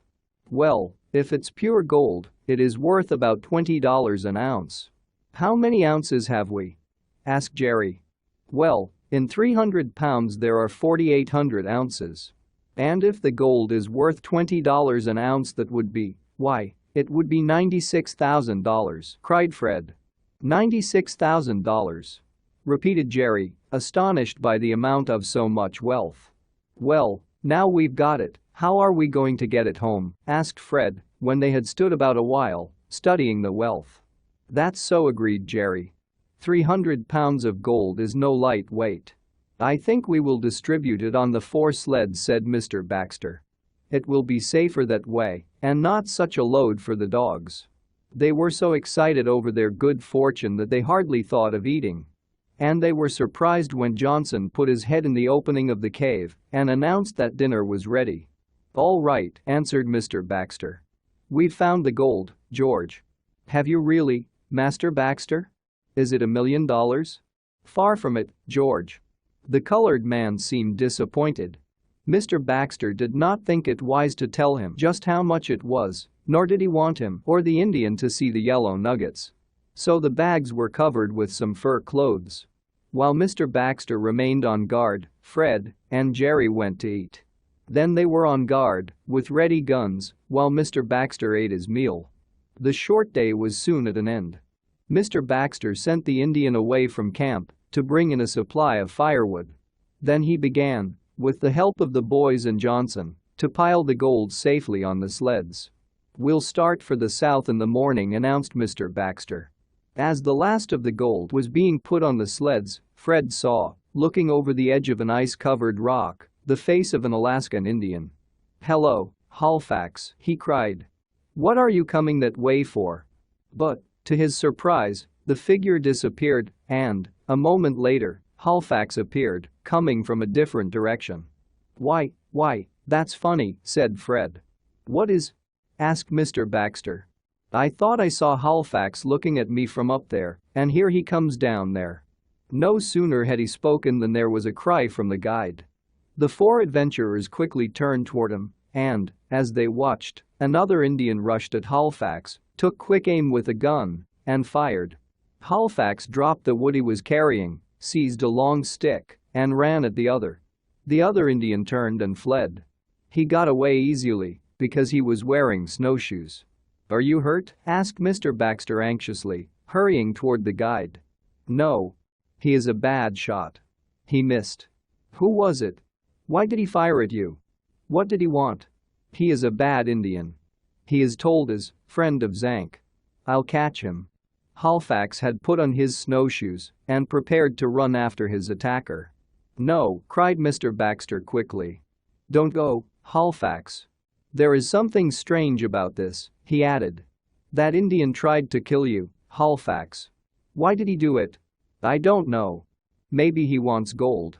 "That's it," cried Mr. Baxter. "He's a spy, sent on by some others." "You say he is a friend of Zank?" "Zank knows that one-eyed man." "Do you suppose there are more Indians around here, Halifax?" "Maybe so. Many Indians live over there," and the guide pointed to the west. "Toldus lives there. He came to spy on us." "Boys," said Mr. Baxter seriously, "I'm afraid we're in trouble. The Alaskans know about our finding the gold. That one may have been hiding around here for some time and probably watched us put the bags on the sleds."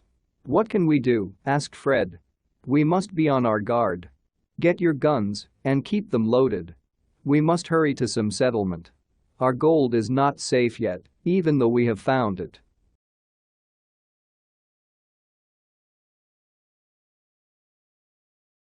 Chapter 17.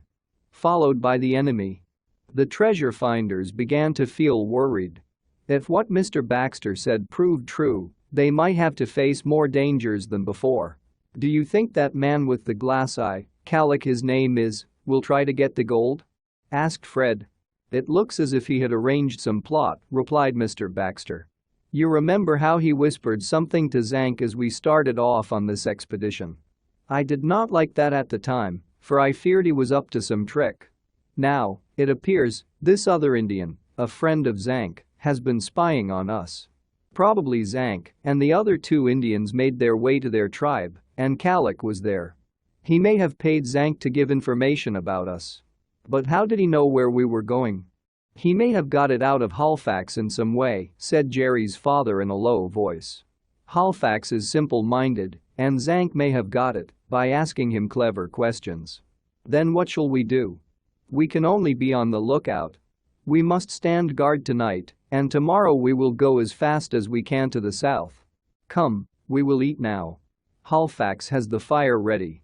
The Indian had built a big fire and was preparing a meal. The travelers passed an uneasy night.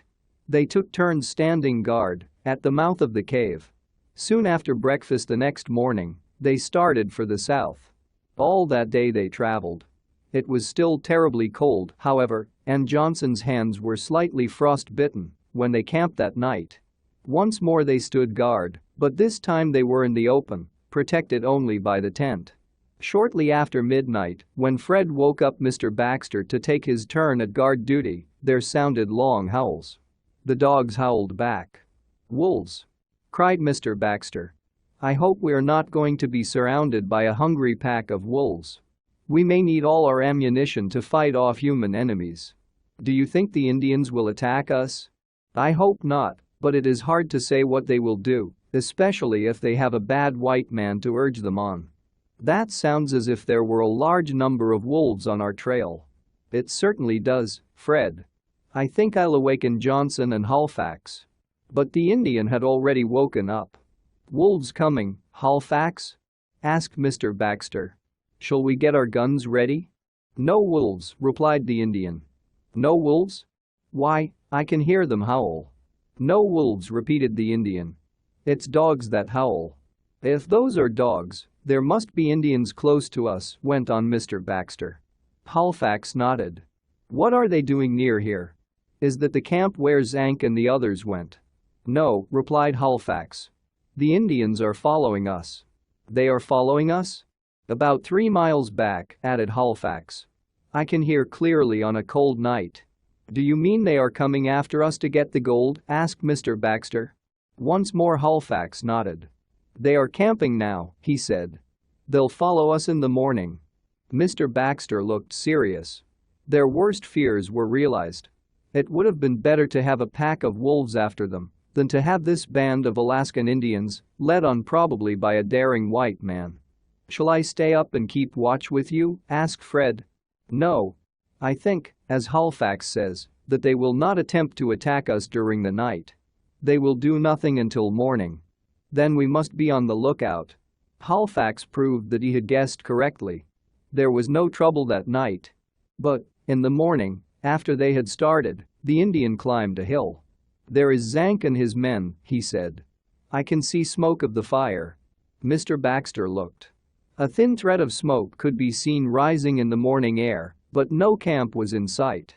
They started off soon after they had a quick breakfast. "Listen!" cried Halifax when they had gone several miles. He stopped the dogs and listened. The others could hear nothing. "What is it, Halifax?" asked Mr. Baxter. "They are coming," replied the Indian. "I can hear dogs howl and the sound of sleds on ice." "So the enemy is after our gold?"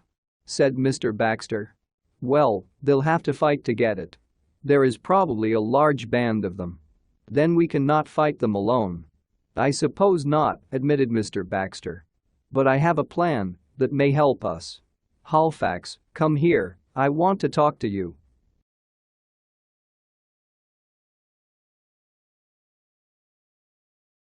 Chapter 18. The Attack. The Indian obeyed. "Going to fight?" asked the Indian. "That is what I want to talk to you about. Do you think we can fight them? There are many of them, and they have guns, replied the Indian. What? Indians in this wild country having guns? Where did they get them?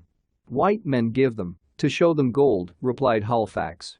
Indians do not care much for gold, only for guns and things. Guns shoot wolves and moose. That's so.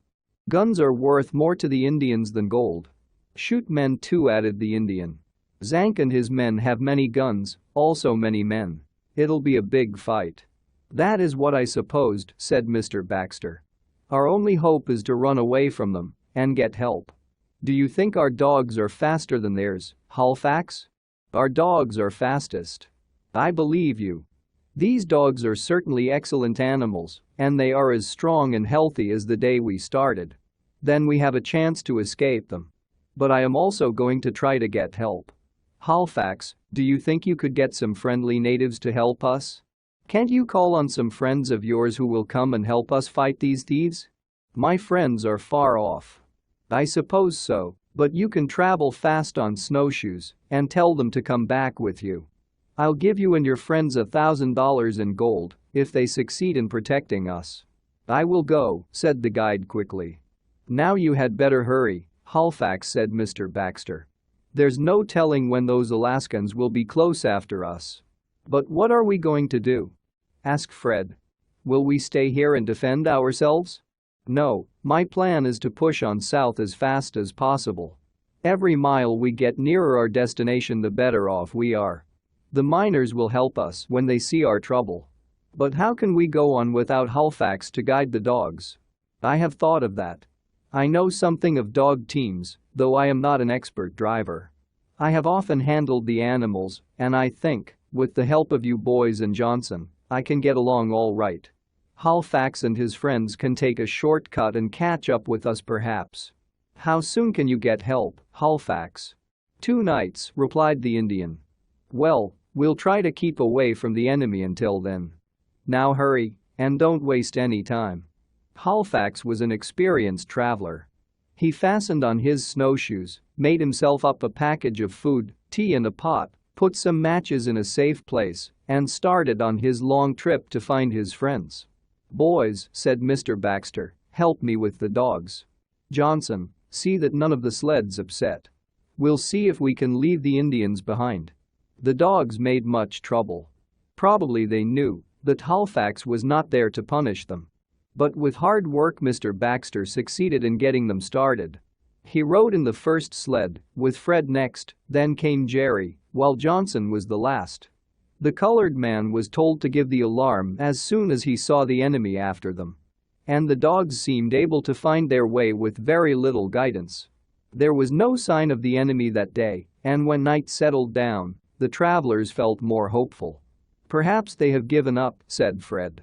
I'm afraid not, said Mr. Baxter. More likely they are up to some trick.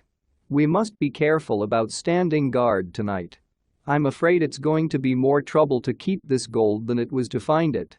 They were traveling over the plain now, after passing through the forest. When Mr. Baxter gave the word to stop for the night, the boys looked about for a good place to put up the tent. They saw a place where a little hill of ice offered some protection from the north wind. Here, they set up their tent. Jerry had the last watch that night. At daybreak, he heard a noise off to his left and turned quickly around. From behind the ice there suddenly jumped 20 or more Alaskans. Some of them let out a cry of satisfaction. The Indians! The Indians! They're all around us, cried Jerry. Mr. Baxter, Johnson and Fred hurriedly awoke and grabbed the guns lying at their sides. What's the matter? Cried Jerry's father. The Indians. They're here. The Alaskans came forward. It was seen that nearly everyone had a gun. At the head of them was a man with a glass eye, the same man who had spoken to Fred on the ship. Well, what do you want? Asked Mr. Baxter as he saw Calic.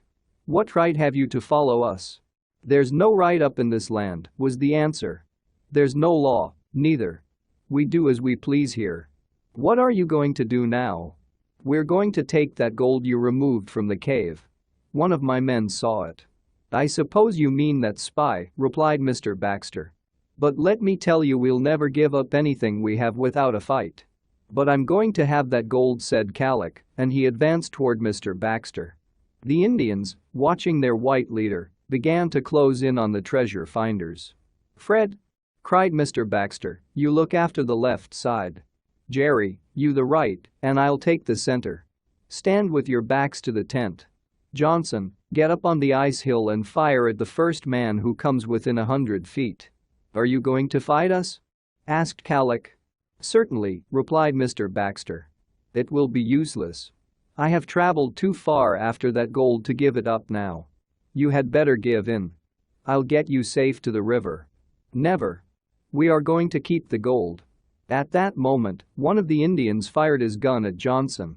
There was a cry of pain from the colored man. He raised his gun quickly and fired at the advancing Alaskans. One Indian fell.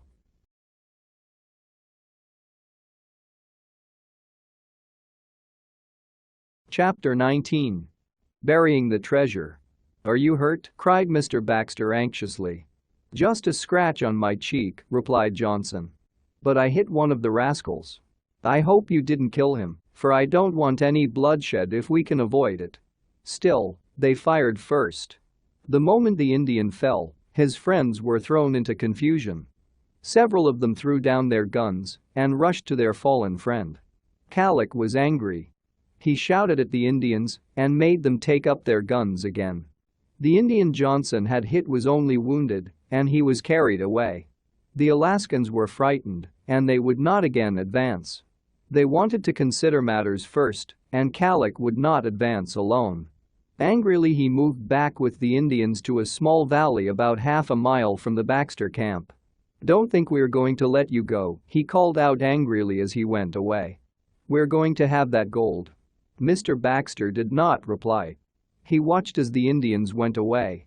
"Keep a close watch," he warned Johnson. "Tell us as soon as you see any suspicious movement." "That's what I will, and I'll shoot, too." "No, don't do that unless they attack us again. They may leave us alone after this." "Do you think they'll go away?" asked Fred. "No, I don't think they will. Calic is too greedy after the gold. He knows we have it. Then what are we going to do? We can't fight such a big crowd." "I don't know. Perhaps I can think up some plan. But now get busy with the breakfast." The meal was soon ready and eaten. "Why can't we build some sort of a fort to protect ourselves?" suggested Fred. "What could we make it of?" asked Mr. Baxter. "Blocks of ice." "It's a good idea, Fred. I wonder I didn't think of that." "We'll do it. Get the picks and shovels. We can soon build a low wall that will protect us against their bullets.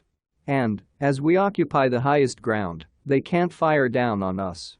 There was plenty of material for the fort, and before night there was a good wall of ice built in a semicircle out from the big rock. "What are your plans?" asked Fred after an early supper. "Do you think they will attack us tonight?" "I hope not, for I want to carry out a plan I have thought of." "What is it, Dad?" asked Jerry. "I think we will bury the treasure and try to escape." "Bury the treasure? Where?" "Right here.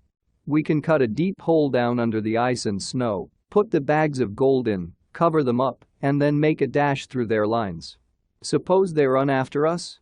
That is probably what they will do. But I think we can escape, as our dogs are much faster than theirs. Then we will go toward the river, get help, and return for the gold. Or, Halifax and his friends may come to our help. They ought to be here soon." Mr. Baxter's plan was soon carried out. A great hole was dug in the ice. Then the gold, in bags, was buried in it. To better cover up the place, Mr. Baxter melted some snow into water and poured the water over the filled-up hole. It froze almost immediately, and no one would ever have thought that beneath that ice there was a fortune in gold. "When are you going to try to escape?" asked Fred. "Tonight, about midnight. I think they will be sleeping soundly then, and if the dogs keep quiet we can slip through their lines." Meanwhile, Johnson or one of the adventurers kept a close watch from the small hill. The number of fires that the Indians built showed that the enemy was in a circle about the place. Preparations for the escape were quietly made. The sleds were safely loaded, guns and ammunition placed where they could be quickly reached, and the tent struck shortly before midnight. At last all was ready. The dogs were harnessed. With a final look around the fort, the small party set out. Mr. Baxter called softly to the leading dogs, and the animals set off fast. Mr. Baxter guided them toward the left, which seemed the more open place in the circle of enemies around the camp.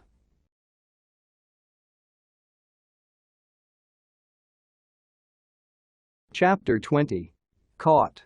As the dogs drew the sleds away, the treasure finders took a look at their enemies. The Indians had made 4 camps, about the same distance away from each other. 4 fires glowed on the snow, and little dark heaps here and there showed where either dogs or the Indians were sleeping. Mr. Baxter directed the leading dog team between 2 fires. He hoped none of the natives would awake. But one of the Indian dogs suddenly began to howl. It was answered from several of the dogs pulling the sleds of our friends. There was no need for silence now. Mr. Baxter shouted to the dogs, calling loudly, and cracked the long whip. The dogs rushed on, barking loudly. But the barking had awakened the Indians and their white leader. Calic's voice could be heard calling on his men. 1 or 2 guns were fired. "Whip your dogs, boys," called Mr. Baxter, and Fred and Jerry did. The Indians were jumping to their feet and shouting. Several hurried to their sleds and began harnessing the animals. Even then the gold finders might have escaped had it not been for their own dogs. Loud howls came from the beasts of the Indians. This was too much for the others. They turned and made straight back for the camp of the Alaskans. Probably they hoped to fight with the dogs of the Indians. "They're taking us right into the middle of the enemy," cried Fred. "Let's jump off and run." He tried to do so, but he could not because of his heavy fur coats. Mr. Baxter was trying his best to guide the leading team to one side, but it was useless. The dogs kept on, straight for the Indian camp. "We've got them," cried Calic. Then he cried some orders in the Alaskan language. "Shall we fire?" cried Fred. "No, don't," replied Mr. Baxter. "You might kill one of us." A moment later the adventurers were in the enemy camp, and Jacob Calic and his men had surrounded them. "Surrender." "We've got you," shouted Calic. "Yes, you've got us," admitted Mr. Baxter coolly, "but you wouldn't have if our dogs hadn't turned back." "They're fine dogs," answered Calic. "I think I'll take them for myself. Now then, get off your sleds and we'll talk business. After I have the gold I may agree to let you have your dogs back." Calic called something to his men. A moment later, they took the guns away from the gold finders and pulled them from the sleds. Then they began to tie them up. But Johnson fought with all his strength against the Indians. "Rush at him all together," called Calic to his men. 4 or 5 of them rushed at the big colored man. The leader of the ugly Indians knocked the head of Johnson hard with his gun. Johnson fell down on the snow like an ox. Calic ordered the Indians to take the things off the sleds of the gold finders. But they found nothing. Calic became angry. "Where's that gold?" he cried. "You had it, I know you did." "Yes, we had it," admitted Mr. Baxter calmly. "One of your spies saw it." "Then where is it now? Tell me." "No, I will not," was the reply. "Then you'll suffer for it." He turned aside, called to some of the Indians, and the gold finders were taken into one of their tents. Some of the Indians carried the unconscious colored man to another tent. "Well, they've got us," said Fred softly when they were left alone. "Yes," admitted Mr. Baxter, "but they haven't got the gold."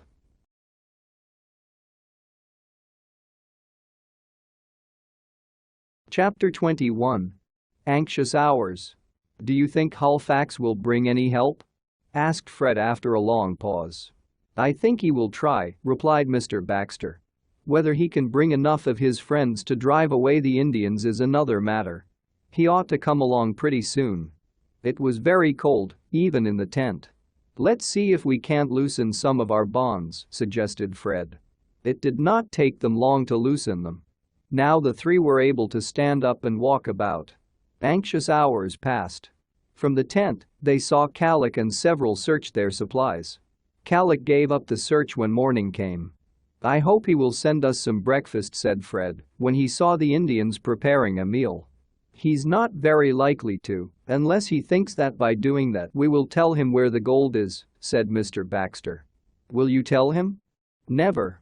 And I hope you boys will remain firm, no matter what he does." "I'll not," declared Fred. The search for the gold had been too hard, and it meant too much to him. "He'll have to threaten me very hard before I'll tell him where it is," said Jerry.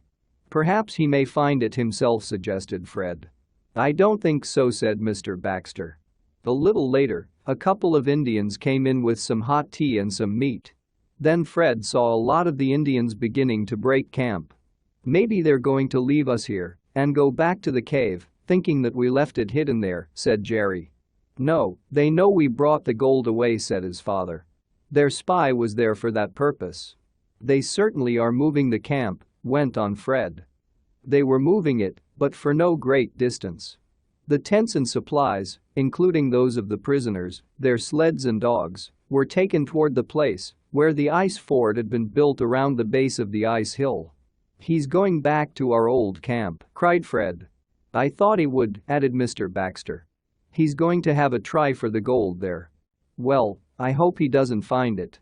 A little later Calic came to the tent where the three captives were. "We're going to move a bit," he said. "Going to where you had your camp. I'll dig up the gold there, and then I'll see what I'll do with you." Neither Mr. Baxter nor the boys answered. Calic did not appear surprised to see that his prisoners were no longer tied up. Perhaps he thought they had been untied by the Indians who had brought them the breakfast. Closely guarded by the Alaskans, Mr. Baxter and the two boys were made to go back to the ice fort. The tent was struck. Johnson had somewhat recovered from the cruel blow. He staggered along, with an Indian on either side of him. Calic began looking for the gold once he had reached the place. He ordered his men to put up the tents. Then he took several of the Indians, including Zank, with him, each one with a pick and shovel, and began to dig around the little hill of ice. As soon as the tents were up, more Indians started digging. They knocked down the fort, so the treasure was covered deeper. Calic dug a little there, but the place seemed frozen hard because of the water Mr. Baxter had poured over it. It looked as if it had not been disturbed in 100 years. So he did not go deep enough. All day long the Indians dug and searched for the treasure, but without success. As night came on, Calic seemed to give it up.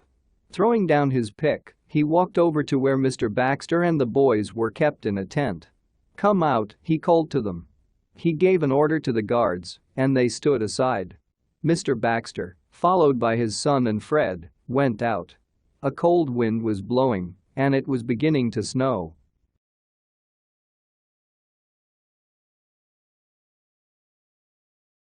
Chapter 22. Double Hardship. Calic stood in front of the tent. As Mr. Baxter walked toward him, the man said, "I'm going to give you a chance to tell where the gold is. Will you?" "I will not." "Be careful.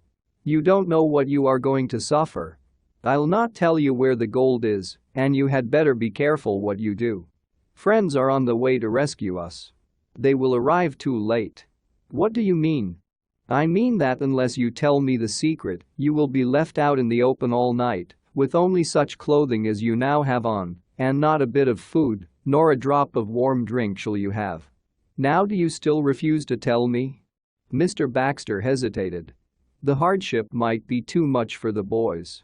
As for himself, he believed he could hold out until help came. But it was very cold, and the storm was going to be terrible. Should he give in? Then he made up his mind. He thought Halifax must be near at hand. Perhaps he would come by morning, and they could stand the cold until then.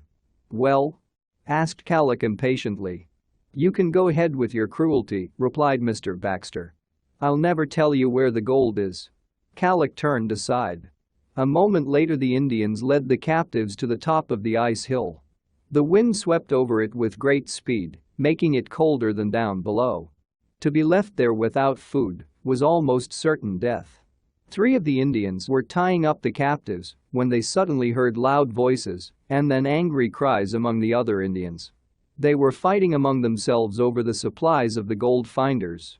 Calic caught up a heavy whip and started down. He jumped into the fighting Indians. He raised his heavy whip and the cruel blow fell left and right. But because of the heavy clothing of the natives, it produced little effect. The angry cries grew louder. Seeing this, the three Indians dropped their thongs and jumped down the side of the ice hill. They also wanted to get some of the wealth themselves. "Boys," cried Mr. Baxter suddenly. "Here's our chance. Can you loosen the thongs?" His hands were partly tied. He used all his strength, and his hands became free. A moment later Fred's arms were also free. And it did not take long for Fred and Mr. Baxter to free Jerry. "Now help Johnson," said the old miner. The colored man was sitting in the snow, just as he had been dropped when brought from the tent. And they quickly set him free. "Stand up," cried Mr. Baxter, shaking the man. But Johnson seemed unable to think clearly. "Stand up. We're going to escape. It's our only chance," when they're fighting among themselves. The Indians were paying no attention to their captives. They were fighting hard now. Calic was unable to control his men. In fact, he was in great danger. But the colored man never moved. He looked up at Mr. Baxter and smiled stupidly. "His mind is wandering," spoke Mr. Baxter sadly. "Come, Johnson," he said. "We will help you to escape. Get up and walk. You must, or we'll have to leave you. We haven't a minute to spare." But Johnson could not understand. "It's no use," said Mr. Baxter. "We'll have to leave him to save ourselves. We can't carry him, he's too heavy." "But what will Calic do to him when he finds us gone?" asked Fred. "I don't believe Calic will harm him," replied Jerry's father. "He knows Johnson can't tell where the treasure is when he is like this, and he'll look after him carefully so that his mind will come back and he can point out the hiding place of the gold. So he'll not harm him, and if we can escape, we can come back with a strong party and free him. But we must hurry. Calic seems to be getting his men under control." This was so. Though the Indians were still fighting, Calic's use of the heavy whip and his orders appeared to be having some effect. The captives waited no longer.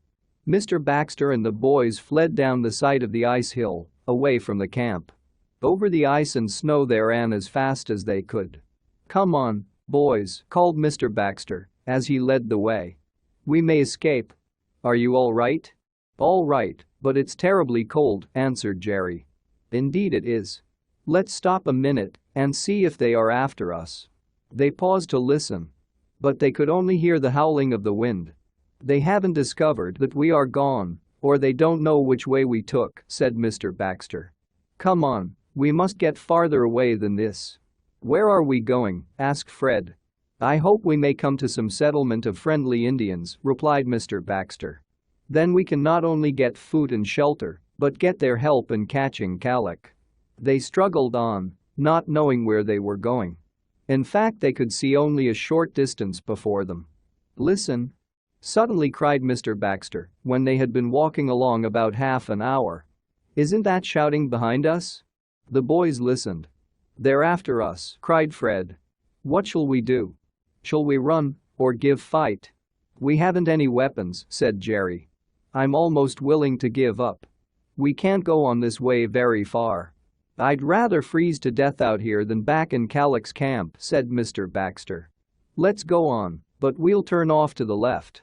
He turned around and began to run, the boys following. They had not taken a dozen steps when suddenly Mr. Baxter, who was in the lead, disappeared. Why, began Fred when he found himself slipping down. And a second later, Jerry also fell into a big hole, which opened through the snow right at their feet. They had fallen down an opening toward a sort of cave, its black mouth in front of them. "Well, we came right down the chimney," said Mr. Baxter. "This is a lucky fall. We'll have a place to stay, and Calic and his Indians won't find us now." He rose to his feet and started into the cave, which seemed a large one. They had fallen down a hole in the roof. The boys followed him, and as they entered the cave they saw a faint light at the farther end. "This cave has a back and a front door," said Mr. Baxter. "Come on, boys, we'll hide ourselves in here until they have given up the search." As he spoke, they heard, above their heads and off to one side, the shouts of Calic and his men, who were running at top speed after them. The fight had been stopped, and the escape discovered. The cave was under the earth and rocks, and there was no ice or snow in it. There was nothing to do but wait until it was safe. They went close to the other opening of the cave. In front of it was a big level field of ice and snow, as far as the treasure seekers could see in the falling snow. The warmth made them sleepy, and before they knew it, they were falling asleep. How long they slept they could not tell. When they awakened, they felt hungry. "Maybe if one of us went out, we could find some mosses to eat beneath the snow," suggested Fred. "That would be good for us, wouldn't it, Mr. Baxter?" "Yes, if we can find the moss. There are some kinds that will keep a man from starving." "I'll go out of the cave. I think it will be safe now." It must be several hours since Calic and his crowd passed. Mr. Baxter went to the mouth of the cave and looked out. It had stopped snowing, and he could see the northern lights in the sky. As he was about to step out, he heard a noise to one side. It was the movement of something over the frozen surface of the snow. He thought it was some of the Indians. And he was about to run back into the cave when Fred, who had come to the entrance with Mr. Baxter, cried out, "It's one of our sleds, with 2 dogs fast to it." "Oh. It's a sled with food on it. Well, it's such a wonder," cried Jerry. "How did that get here? Did Calic send it?" "The dogs probably wandered away during the fight," said Mr. Baxter. "See, they are not properly harnessed. I wonder if we can catch them." Hurrying out, the old miner called to the animals. The beasts stopped. They were almost tired from pulling the heavy load. "Food? Food?" cried Fred, rushing from the cave. "Now we're all right." The dogs lay down in the snow, out of breath. "We'll feed them well," said Mr. Baxter. "They have saved our lives. Now, boys." Just then, with wild shouts, there came rushing over a little hill of ice several Indians. And Calic was in the lead. "Here they are. We've got them," cried the ugly white man. "I'm glad I decided to follow those dogs. Don't run or I'll shoot," he added, and the captives saw that he had a gun. "Ah. You thought you'd get away from me, did you?" asked Calic, as he and his men rushed upon the treasure seekers. "Well, you nearly got away, and if I hadn't started off after the dogs that ran away with the sled, you might have fooled me. But now I've got you, and you won't get away again." The captives said nothing. Their hands were tied up, and then they were led away. Calic sat in comfort on the dog sled, and the animals managed to pull him and the load of food. It was not far to the place they had escaped from. The captives had wandered about a lot in their flight. They were soon back at the camp. The captives were fastened. Then holes were made in the ice, and stakes were driven into them. The stakes soon froze in, almost like part of the ice itself. To these stakes the prisoners were fastened. "Now," said Calic, "let's see how you like that. I think you'll soon wish you'd told me the secret." No one made an answer. All were trying to get positions where the cruel wind and snow would not be in their faces. Poor Johnson, hardly able to move, groaned in pain. "Boys, can you stand it?" asked Mr. Baxter in a low voice, "or shall I give in to him?" "I'll stand it," answered Fred firmly. "So will I," added Jerry. They were left alone, and the Indians and Calic went into the tents. Thicker and thicker came down the snow. The night advanced, and it grew colder. The snow froze as it fell, until the captives were under a covering of ice. Higher and higher it grew, until it was up to their chests. They could not move. The snow came down thicker and faster. It was now almost over the heads of the captives. It was getting darker as the northern lights died away. They felt very hungry. Fred thought he would have to give up and ask Mr. Baxter to tell the secret of the gold. But he wondered if a shout could attract Calic's attention. He was in his tent with some of the Indians. The others were also under shelter. But now the snow proved helpful to them. As it fell over their heads, while they sat on the ground, tied to the stakes, it shut out some of the terrible cold. Soon the captives had a feeling of warmth, the warmth from their bodies. Though they were completely covered, they could still breathe through. They could only hear each other now with difficulty. Mr. Baxter called to the boys now and then to learn if they were still alive. "I'm feeling all right," answered Fred once. Only I wish Halifax would hurry." "Wait until morning," advised Mr. Baxter hopefully. "I think he will come then." Somehow the long night passed. They could tell when the sun arose slightly above the horizon by the light that shone through the snow over them. They could hear faintly movements in the camp about them, Indians calling to one another. The captives knew that their enemies were preparing breakfast and, oh, how they wished for some hot tea and some warm meat. Soon they could hear picks being driven into the ice. The Indians had continued their hunt for the buried treasure. It had stopped snowing, and because of the warm breath of the prisoners, little holes had been melted in the snow which covered them so that they could see out a bit. They observed 20 Indians digging all around the foot of the ice hill. "How are you, boys?" asked Mr. Baxter. "Still alive," replied Fred. "Terribly cold and hungry," answered Jerry. "Shall I give up?" "No," cried both boys. They were not going to surrender yet. The hours passed. Foot after foot the Indians searched. The captives watched them. Calic seemed to become more and more angry as the time went on. The sun began to fall. Night was once more settling down. For over 24 hours they had had nothing to eat.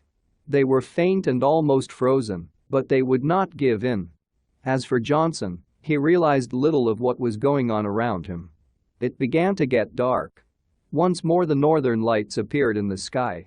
The Indians had stopped their digging and returned to their tents. "How are you, Fred?" asked Mr. Baxter. I'm pretty well. I guess I can stand it a little longer." "Why doesn't Halifax come?" thought Mr. Baxter. "Jerry, do you want to give up?" he asked. I'll stick it out a little longer, Dad." "All right. But I'm almost determined to give in. We must save our lives, even if we have to give up the gold. I will wait an hour longer." At that moment Mr. Baxter felt someone trying to free him from behind. He could not turn his head to see who it was because of the pile of snow that covered him. "Who is there?" he asked. There was no answer. "Halifax, is that you?" he asked, a great hope coming into his heart. Still there was no answer. "Dad," cried Jerry. "Someone is trying to free my arms." "And mine also," added Fred.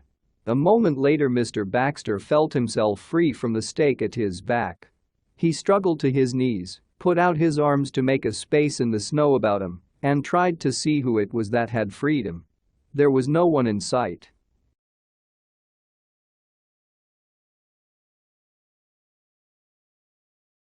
Chapter 23. The Rescue, Conclusion. For a moment Mr. Baxter did not know what to think. It was certain that he had been freed, but how?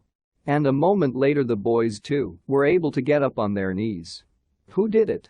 Who helped us?" asked Fred. "I don't know," replied Jerry. "Quiet," warned his father. "We have a chance to escape." At that moment there was a movement in the snow at his feet, and a black, pointed muzzle was put up. "The dogs!" cried Mr. Baxter. "It was the dogs that bit through the thongs and freed us. I see how it happened. The thongs were cut from some hide, and the hungry dogs smelled them. They searched under the snow until they could bite them, and thus they freed us. I thought at first it was Halifax and his men." "So did I," spoke Fred. "But what had we better do now?" "We must first get something to eat," said Mr. Baxter. "We will steal down to the camp and see if we can get something without attracting attention."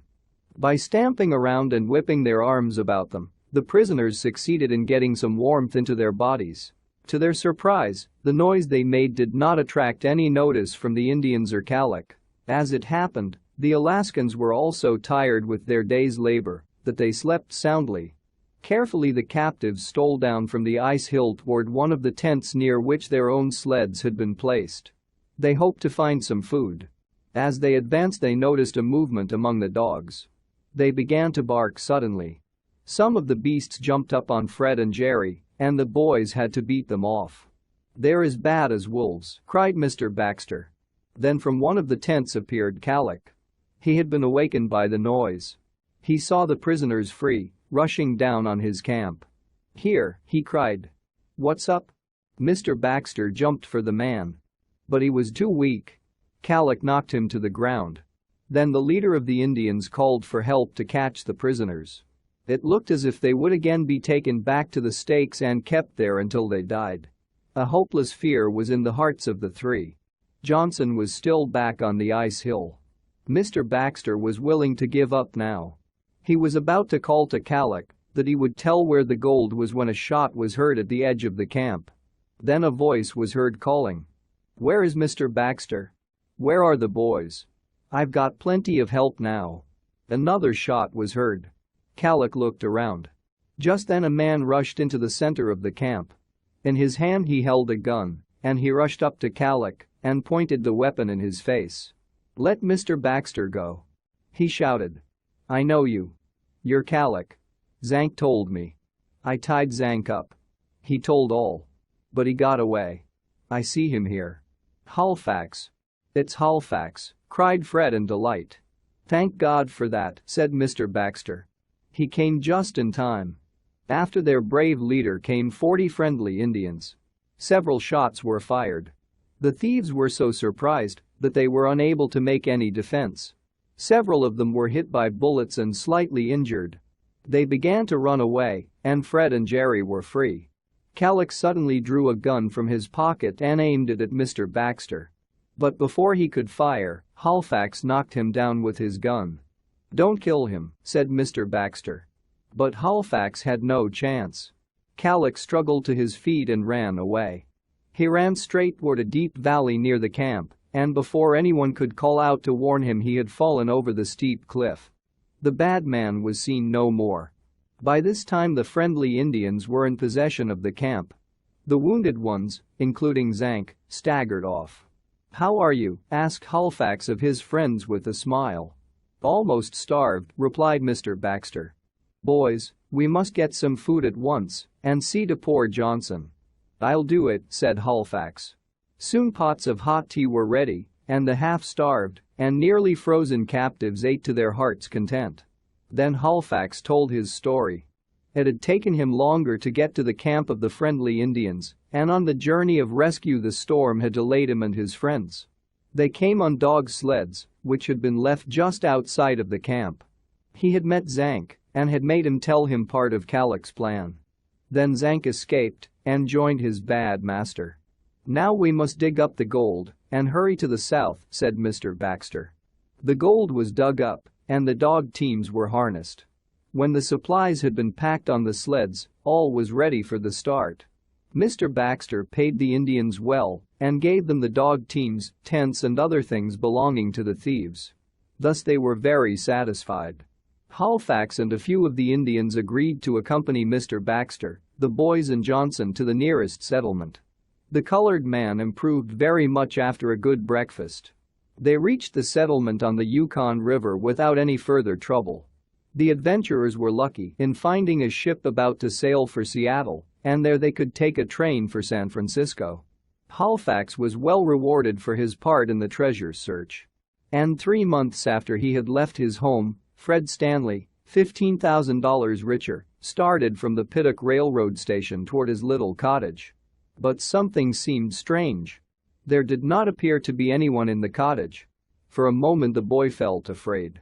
Suppose his father and mother had died while he was away? He had heard nothing from them and had only sent them a telegram from Seattle telling them of his safe arrival.